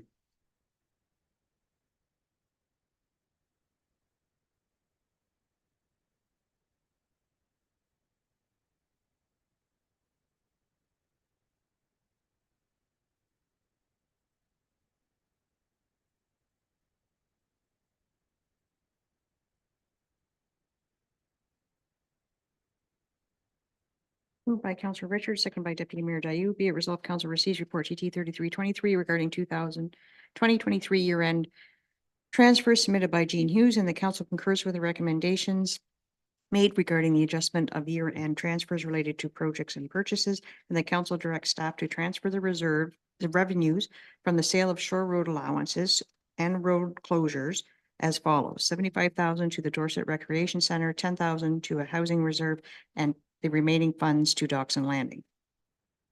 All in favor? That's carried. Okay, finally is the account summary. And if I may, the account summary does include the final levy payments, which is why it's much higher than in previous months. It's only happens quarterly.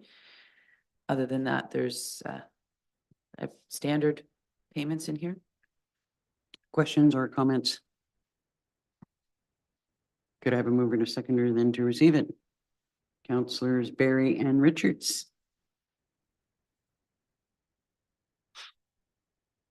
Moved by Council Barry, second by Council Richards. Be it resolved, Council has reviewed the expenditures incurred as set out in account summary in the amount of $3,067,213.73 and hereby approves payment as same.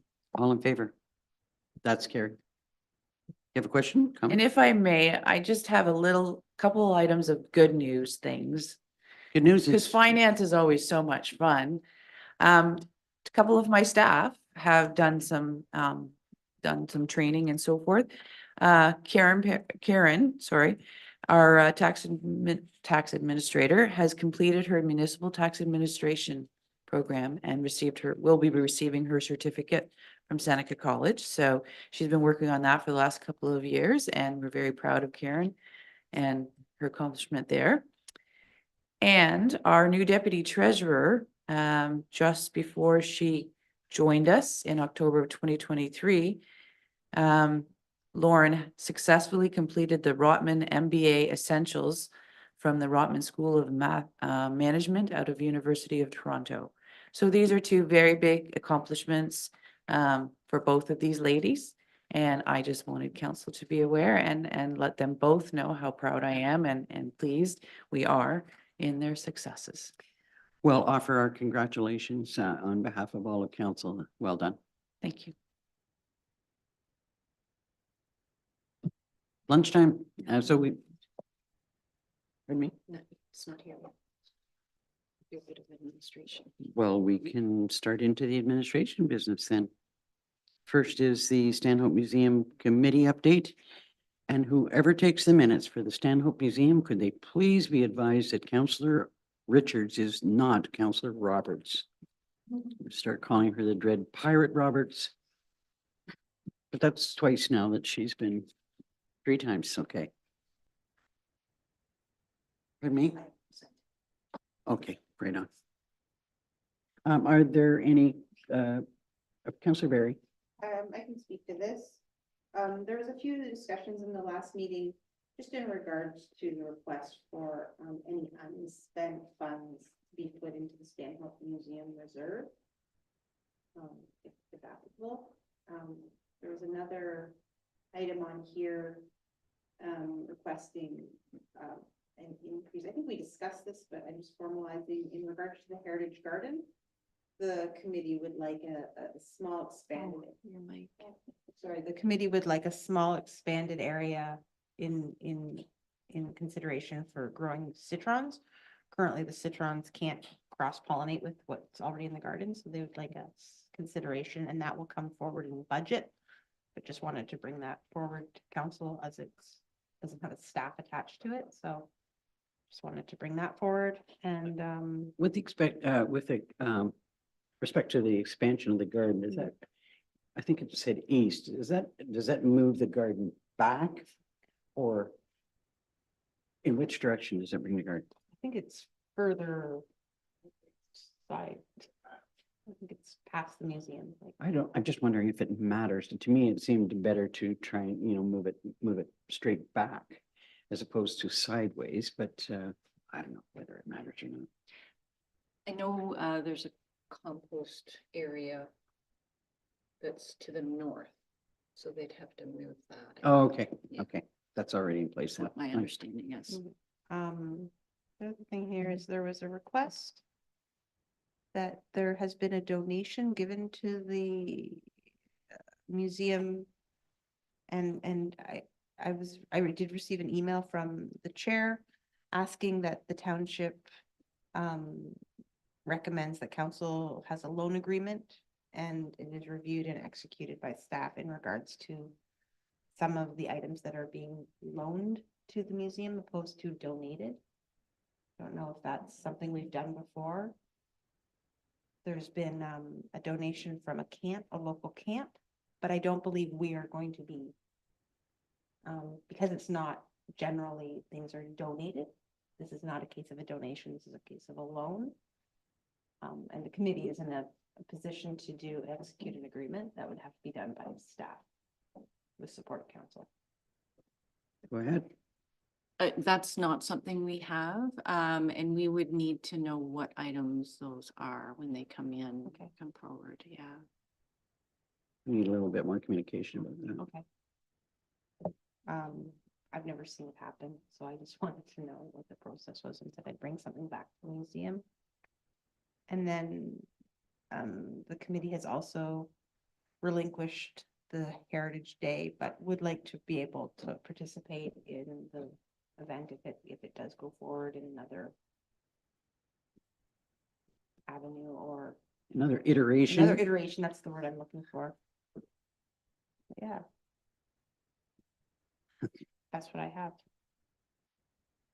I'm just looking at the request for additional funds for, there's 2 financial implications here that maybe I can get clarification on. One is that part of their budget includes funding for Heritage Day. And that would have to come out of their budget. And the second item is that they're asking for an additional $6,500 to repair the log chute model. I'm just wondering where I guess that's a specialized piece of work that who would be doing the work. Yeah, it would have to be, what's the word? Sole source. Sole source. There is a person I believe actually in the township that can do it, but I don't think it's something that everybody can do. Okay, yeah, no. So what would that request for that additional $6,500 go to budget discussions? Okay. I think they sort of assume. And we do have a greater discussion to have about, what we are going to do with respect to Heritage Day. I'm not sure that we're quite ready to have, like that discussion to me is going to be substantial, whether we have that right at this particular moment or not. I'm kind of reluctant to get into that. I agree. So are there any other questions or comments about the minutes themselves? Okay, hearing none, could I have a mover and a seconder then to receive the Stanhope Museum update? Deputy Mayor Dayu, second by, or was that a question or a mover? Okay, second by Councillor Richards. Moved by Deputy Mayor Dayu, second by Councillor Richards. Be it resolved, council receives the November 20th, 2023 Stanhope Museum Committee meeting minutes. All in favor? And next is the Dorset Museum minutes.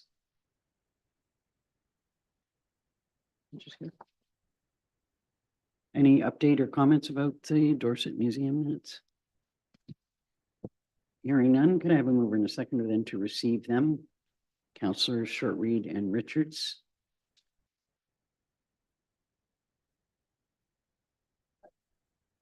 Yep, go ahead. On the item community Christmas tree lighter, it was noted that the Dorset Christmas tree itself is in need of attention. And we at that event also noted it in passing that it could deal with some attention. Is that something that we need to provide some direction on at this stage, or what happens with that?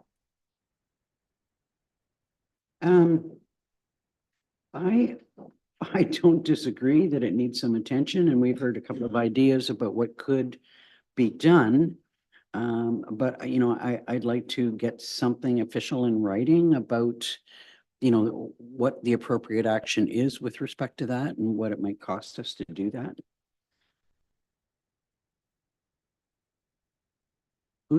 You're the rep. Both of us.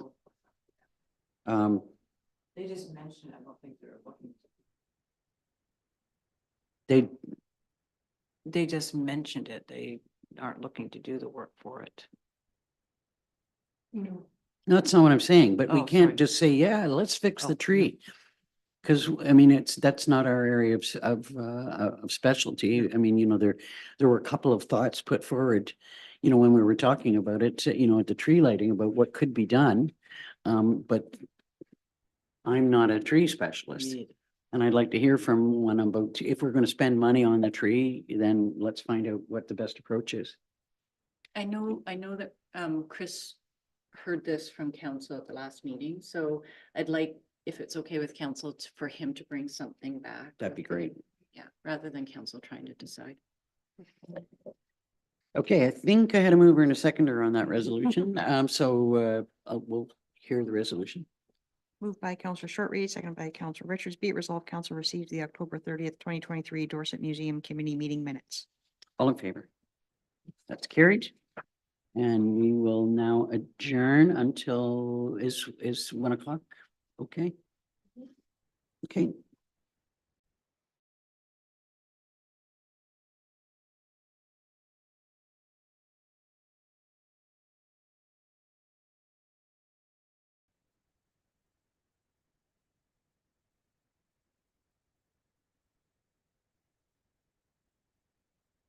Welcome back to the regular session.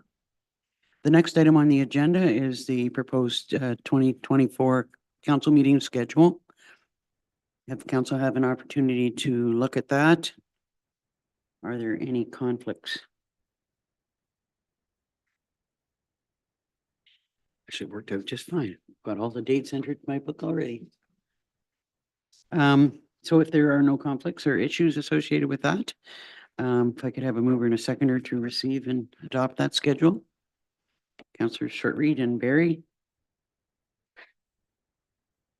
Moved by Councillor Shortreed, second by Councillor Barry. Be it resolved, council receives report CO 2223 regarding 2024 council meeting schedule submitted by Don Newhook, and that council concurs with the recommendations made in said report and sets the 2024 council meeting dates as follows: January 18th, February 1st and 15th, March 7th and 21st, April 4th and 18th, May 2nd and 16th, June 20th, July 18th, August 15th, September 5th and 19th, October 3rd and 17th, November 7th and 21st, and December 12th. All in favor? That's carried. The next item is a very positive thing, and that is the donation from the Larison Foundation of $15,000. The request is that the donation be put into the Special Projects Fund for the Dorset Museum. And hopefully we've been able to meet their request to have it deposited before year end. Any comments or questions about that? Just, I'm assuming that we would write a letter to them with our sincere gratitude. Absolutely. Go ahead. Do we know what the special project is that they're hoping to support? I mean, I know that they have a special projects fund that they maintain and then come to us, you know, to say that this is what they want to do with this project, special project funding. They haven't heard anything. Okay. Well, it's a wonderful donation. It is. So could I have a mover and a seconder to receive that as information? Councillors Richards and Deputy Mayor Dayu. Would that be for my signature? Thank you. Moved by Councillor Richards, seconded by Deputy Mayor Dayu. Be it resolved that council acknowledge with sincere appreciation a donation in the amount of $15,000 from Lawrence Foundation for the Dorset Heritage Museum Special Projects Fund. All in favor? That's carried. The next is correspondence from the Lake Simcoe Region Conservation Authority. They're seeking members for their Source Protection Committee. Any comment on that? I'm not sure that there's any great amount of value in us being involved. Go ahead, Deputy Mayor Dayu. I suspect not. I mean, we are a tiny part of the source watershed, and we are the furthest out. So while it's great that this body exists, we would never be directly impacted by their work. So I'm not sure it's where we want to put staff or council time. Yeah, no, I agree, and I think they already actually have somebody in mind to fill the spot, so let's not tinker with that. So do we receive that correspondence just for information? Okay, could I have a mover and a seconder? Deputy Mayor Dayu, Councillor Shortreed.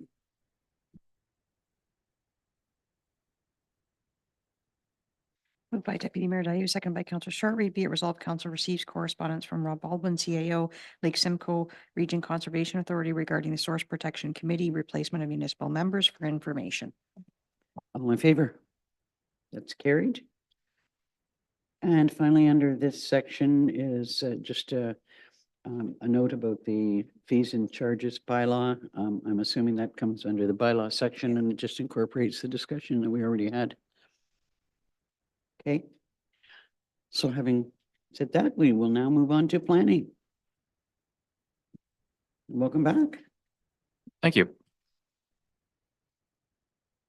So the first is a proposed shore road allowance closing by Tisman and Tombach on Lower Welch Lake. Yes, this is an application to close the shore road allowance in front of this property. Nothing of particular note, and staff would support the application going through the regular process. Are there any comments or questions? Okay, can I have a mover and a seconder to approve it, to move forward? Councillor Shortreed, Deputy Mayor Barry, Councillor Barry. Moved by Councillor Shortreed, seconded by Councillor Barry. Be it resolved, council receives report PL 13223 regarding proposed shore road allowance closing fronting property located at part of lot 5, concession 8, geographic township of Stanhope, Tisman and Tombach, Lower Welch Lake. And the council approves in principle application OSRA 2323 made to stop up, close and convey the said shoreline road allowance and request the applicants to proceed in accordance with the shoreline road allowance closing procedure. All in favor? That's carried. Next is a proposed shore road allowance closing by Britain Capital Inc. on Boshkong Lake. Yes, this is another application to close the shore road allowance in front of this property. Again, there's nothing of particular note, and staff would support the application proceeding through the regular process. Any questions or comments on that application? Hearing none, could I have a mover and a seconder to approve it? Councillors Richards and Barry.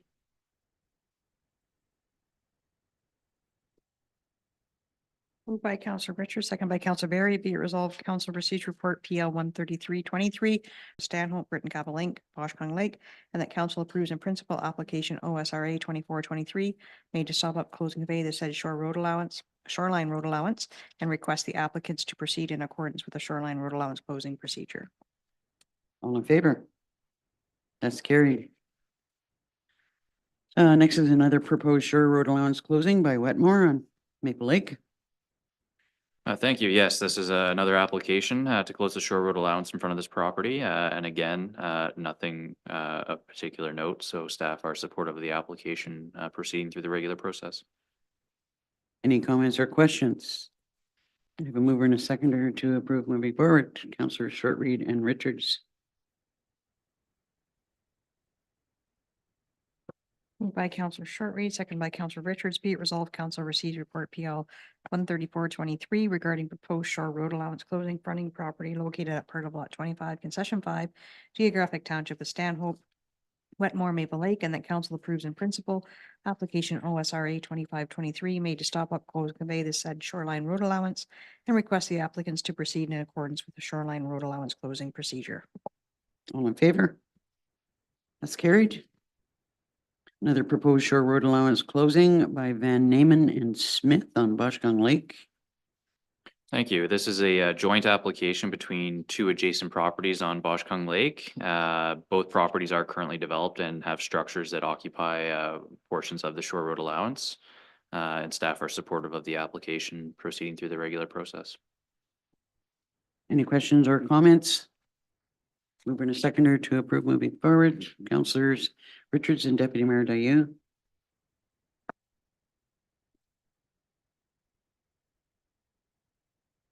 Moved by Councillor Richards, second by Deputy Mayor Dayu, be it resolved, council receives report PL 13523 regarding proposed shore road allowance closing fronting property located at part of lot 12, concession 1, geographic township of Stanhope, Van Nieman and Smith, Boshkong Lake, and the council approves in principle application OSRA 26A and B 23 made to stop up, close and convey the said shoreline road allowance and request the applicants to proceed in accordance with the shoreline road allowance closing procedure. All in favor? It's carried. The next is a proposed road allowance closing by Hamilton and Stanhope. Thank you. Yes, this is an application to close the road allowance between two pieces of property that are owned by the same property owner. It's the same property that was subject to a zoning amendment application heard earlier today by council. It's also subject to an application for consent where one of the conditions was the closing of this road allowance so that the severed lands could merge with this other parcel of land owned by the applicant. So staff are supportive of the application proceeding through the regular process. Any questions or comments? Could I have a mover and a seconder then to approve moving forward? Deputy Mayor Dayu, Councillor Richards. Moved by Deputy Mayor Dayu, second by Councillor Richards, be it resolved, council receives report PL 13623 regarding proposed road allowance closing between lot 6, concession 6 and 7, geographic township of Stanhope, Hamilton, and that council approves in principle application RA 523 made to stop up, close and convey a portion of the said road allowance and request the applicants to proceed in accordance with the road allowance closing procedure. All in favor? It's carried. Next is a proposed shore road allowance closing by Moore on Halls Lake. Yes, this is a bylaw to close the shore road allowance in front of this property now, so it has been circulated for comments and no objections were received or easements requested, so staff are recommending approval of the bylaw. Any questions or comments? Have a mover and a seconder. Councillors Barry and Richards. Moved by Councillor Barry, second by Councillor Richards, be it resolved, council receives report PL 13723 regarding proposed shore road allowance closing fronting property located at part of lot 14, concession 6, geographic township of Stanhope, Moore Halls Lake, and that council deems the said shore road allowance to be surplus and directs a bylaw to stop up, close, and convey the said shore road allowance be brought forward for further consideration. All in favor? That's carried. And we finally have a proposed shore road allowance closing by Clearwater Planning on Talk Lake. Thank you. Yes, this is another bylaw to close the shore road allowance in front of this property. Again, no objections were received or easements requested, so staff are supportive of the proposed bylaw. Any comments or questions? Do I have a mover and a seconder then to receive and approve this application? Councillor Short Reed and Deputy Mayor Dayu. Moved by Councillor Short Reed, seconded by Deputy Mayor Dayu. Be it resolved, council receives report PL 13823 regarding proposed shore road allowance closing fronting located at Part Lot 3, Concession 2, Geographic Township of McClintock, Clearwater Planning Inc., Talk Lake, and that council deems the said shore road allowance to be surplus and directs a bylaw to stop up, close, and convey the said shore road allowance to be brought forward for further consideration. All in favor? That's carried. So next is your planning department update. Thank you. Yes, nothing to highlight, but happy to answer any questions should council have any. Any questions associated with the planning department update? Could I have a mover and a seconder to receive it? Deputy Mayor Dayu, Councillor Richards.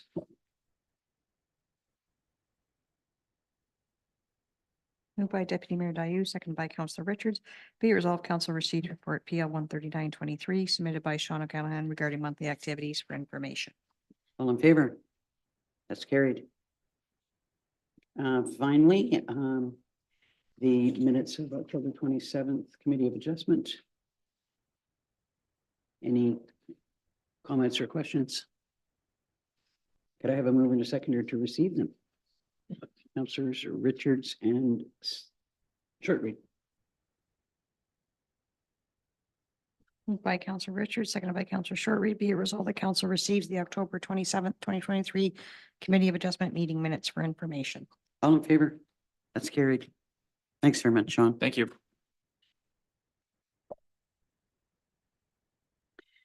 So external board meetings, updates on the Dorset Community Partnership.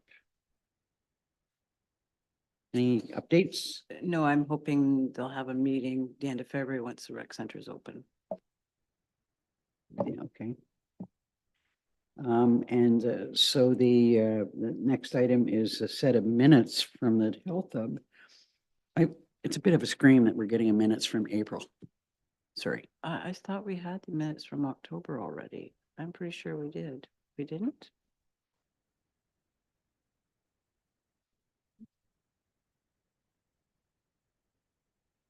I don't. Pardon me. Who would have sent them? I'll ask for them. I'm not sure who would have sent them.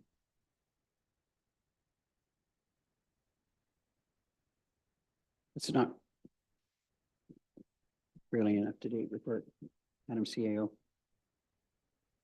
The minutes that are on the agenda today are the April minutes, and we received those in October. So, and they're from April. So I don't have anything newer than that. I will have a chat with them.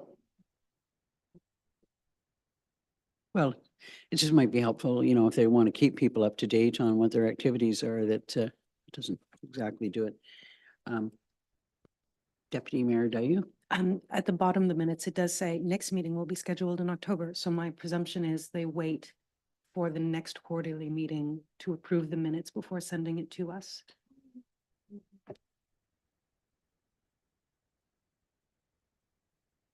Okay, so we need a resolution to receive them or just information? Under external board meetings, okay. Upper Trent Water Management Partnership, Councillor Richards. Yeah, we had a meeting of the Upper Trent. Ooh, Oh my exciting God. news. It was a really good meeting, very informative. We did talk a little bit about fire and like as pertains to fire ban notifications, which I said our chief keeps us greatly updated. There was some discussion about also the fresh set calls, I'm sorry, the what? the fresh set calls. Oh, yeah. And I didn't know anything about that. So maybe So we they've need got you, to, hopefully they've added you to their distribution list. apparently that would be for the local township to do. If we were gonna do it. Because I received them. Yeah. So yeah, and it was said that it's probably mayor deputy that's getting them, but it's obviously not the rest of council. And they felt that members who are at that table should be aware. Yep. So we get notification of the meetings, but that's not suggesting that everybody would be attending the meetings. Yeah, I think it's about knowledge and education of the fresh set circumstances in those calls. That members of that committee should be aware of them. It's a suggestion. I'm sorry, I'm at a slight loss here. Go ahead. If it's the MNRF freshet information, then absolutely we can circulate that further. We would only start to receive that once there is a bit of spring runoff predictable. And right now, obviously, we're you know, months away. Yep. So there's nothing, there would have been Yep. nothing to offer. Yep. There was some discussion about what to do about the log jams. So we'll probably hear more about that. I think that's more of an issue down in Highlands East and Minden. I didn't check, but hopefully the EWF video link is now on our website. I believe that that action was taken this very afternoon that it was mentioned. Yeah, and you know, there was a lot of discussion about how climate change is affecting everything we do, from the drawdown of our lakes, having to fiddle with it a lot more frequently than what we would have in the past. And I have to say, you know, so many of the members that are on this committee are people that are very much actively in their day-to-day living circumstances, seeing the results, myself included, because I'm right in front of the dam essentially. So there's a lot of really good information that's discussed there. Little we can do because MNRF controls everything, but they do a fairly good job. Next meeting is scheduled for March. Okay. Anything on Muskoka watershed? Muskoka watershed is really pushing its membership to get involved in its subcommittees towards help for their public education initiatives. You know, I think they're struggling with enough volunteers to carry out what they envision. And they're hopeful that their funding drives to municipalities are fruitful come budget for them for 2024. Any questions from council on either of those two items? Next is the community policing. We have not had a meeting. I had hoped to receive a bit of an update yesterday from Mayor Burton, but he has not been able to contact or been able to sit down with the detachment commander. So we're urging that there be a meeting in January on that. There was one meeting that the Eastern Ontario Regional Network had last month. I wouldn't say there was anything in particular to report, except that I did have some fairly substantial discussions with them about the issue of shielding lighting. And they will do anything and everything they can to work with Rogers to the greatest extent that they can to shield the lighting. It was interesting because they asked me, would you want it shielded down or shielded up? And anyway, they're going to do whatever they possibly can in that regards. And I just said to them, look, you know, you're going to have to address this going forward, or it's going to be an issue at every time you come forward to us. And they heard that message loud and clear. I was also fairly clear on our level of satisfaction or dissatisfaction with their communication process that they've got. That the person who's responsible for communications with Rogers is, I mean, he's not really good at giving clear and concise responses. And that point was also well taken. And I believe there'll be some discussions between Eorn and Rogers on that.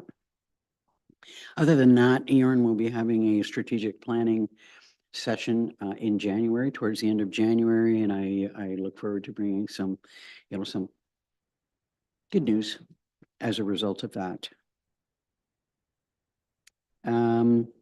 Anything additional that you want to bring forward on the library board? Dorset is the name of the game currently for budgeting purposes, et cetera. So nothing further to what we have discussed already today. Well, let's hope those discussions continue in a positive direction. Okay. Anything on community safety and well-being? Nothing on that to note, no. Okay, anything on Muskoka River Watershed Communications Committee? Normally I would have said no, because we won't be meeting again until precisely when freshet is predictability, jumps back. But what I might ask here is what our process could be for getting that information directly to Councillor Richards. In addition to those of us who already receive it, there is a prohibition against putting those communications into the public arena, but we can certainly share amongst councils. So should I just ask Adam Wakefield to include her in that list, or is that a staff request? I think we could probably do that at the staff level, just send them. Go ahead. So I understand you get them, would it be appropriate for you to send them to council? I certainly could. I just thought if there was a way for council to be automatically included in the list, then it would save the potential human error of me not doing that. So are you asking that we ask that Councillor Richards be added to Yes. the list? Yeah. Okay. Councillor Richards. I just want to clarify, and I guess other members of council don't necessarily need to, but the kind of the discussion around at the meeting was that all of council should be aware of the fire ban and the freshet calls in order to promote more public awareness. So it's interesting that you're talking about it there being a prohibition on it being shared with the public. So maybe you can explain that a little bit more for me. Go ahead. Absolutely. The presentation given during the Muskoka River Watershed Communications Committee meetings is lengthy with lots of little bits and pieces of information. Staff phone numbers and staff emails and things that don't necessarily go into the public domain. So they say, just hold this amongst yourselves. Here are the list of things that you can absolutely mention in open session. And those are the things that I do say in open session.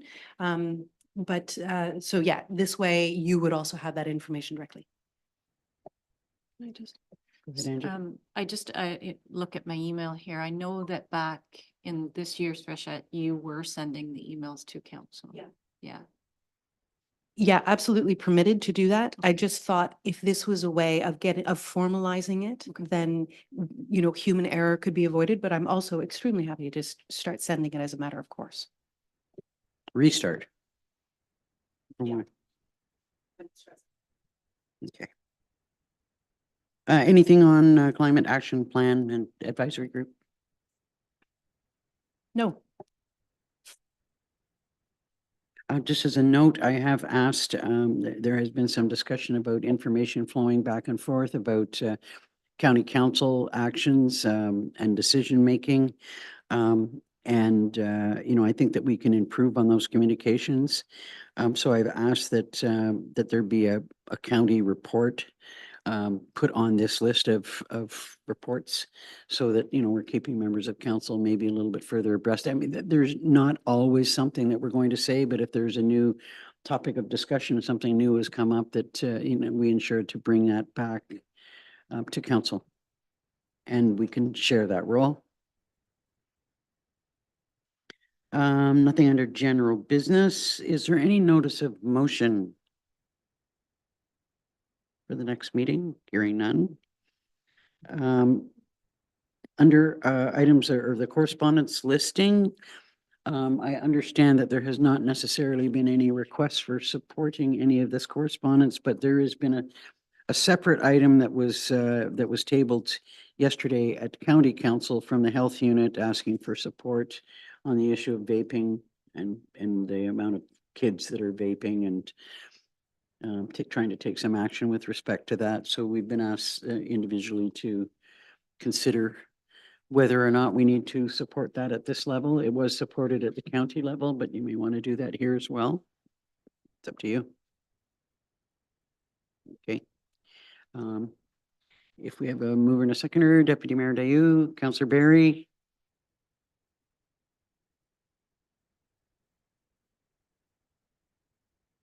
Moved by Deputy Mayor Dayu, second by Councillor Barry. Be it resolved, council supports the advocacy letter from the Halliburton Gortha Pine Ridge District Health Unit regarding Bill 103, Smoke-Free Ontario Amendments Act, Vaping is Not for Kids, 2023, and further the council directs a copy of this resolution be sent to the Minister of Health. All in favor? That's carried. And could I have a mover and a seconder to receive the correspondence summary listing? Councillor Shortreed and Richards.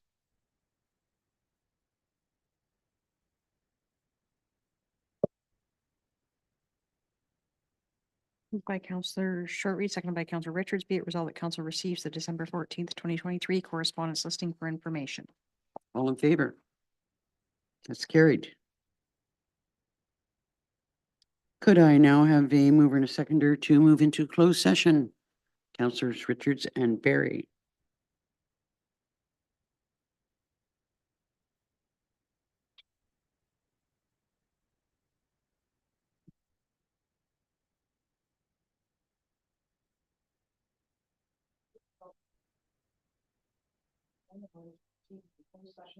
For the purpose of discussing the law, labor relations and emergency section 239 between the SWAT 2001 so 2001 amended, those changes to workload and roles with the employee and staffing matter, and personnel matters that are identified by individual in the emergency section 239 D in the SWAT 2001 so 2001. Was that how Councillor Richards and Barry? With that? If nobody can remember, we'll stay with it as it is. That's okay. All in favor? That's carried.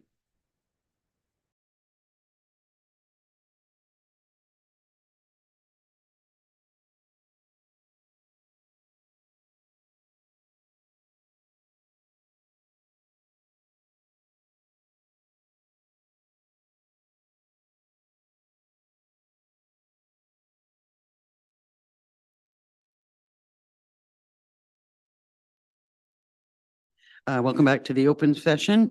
Next on the agenda are the bylaws. So if I could have a mover and a seconder for the resolution, Councillors Richards and Shortreed.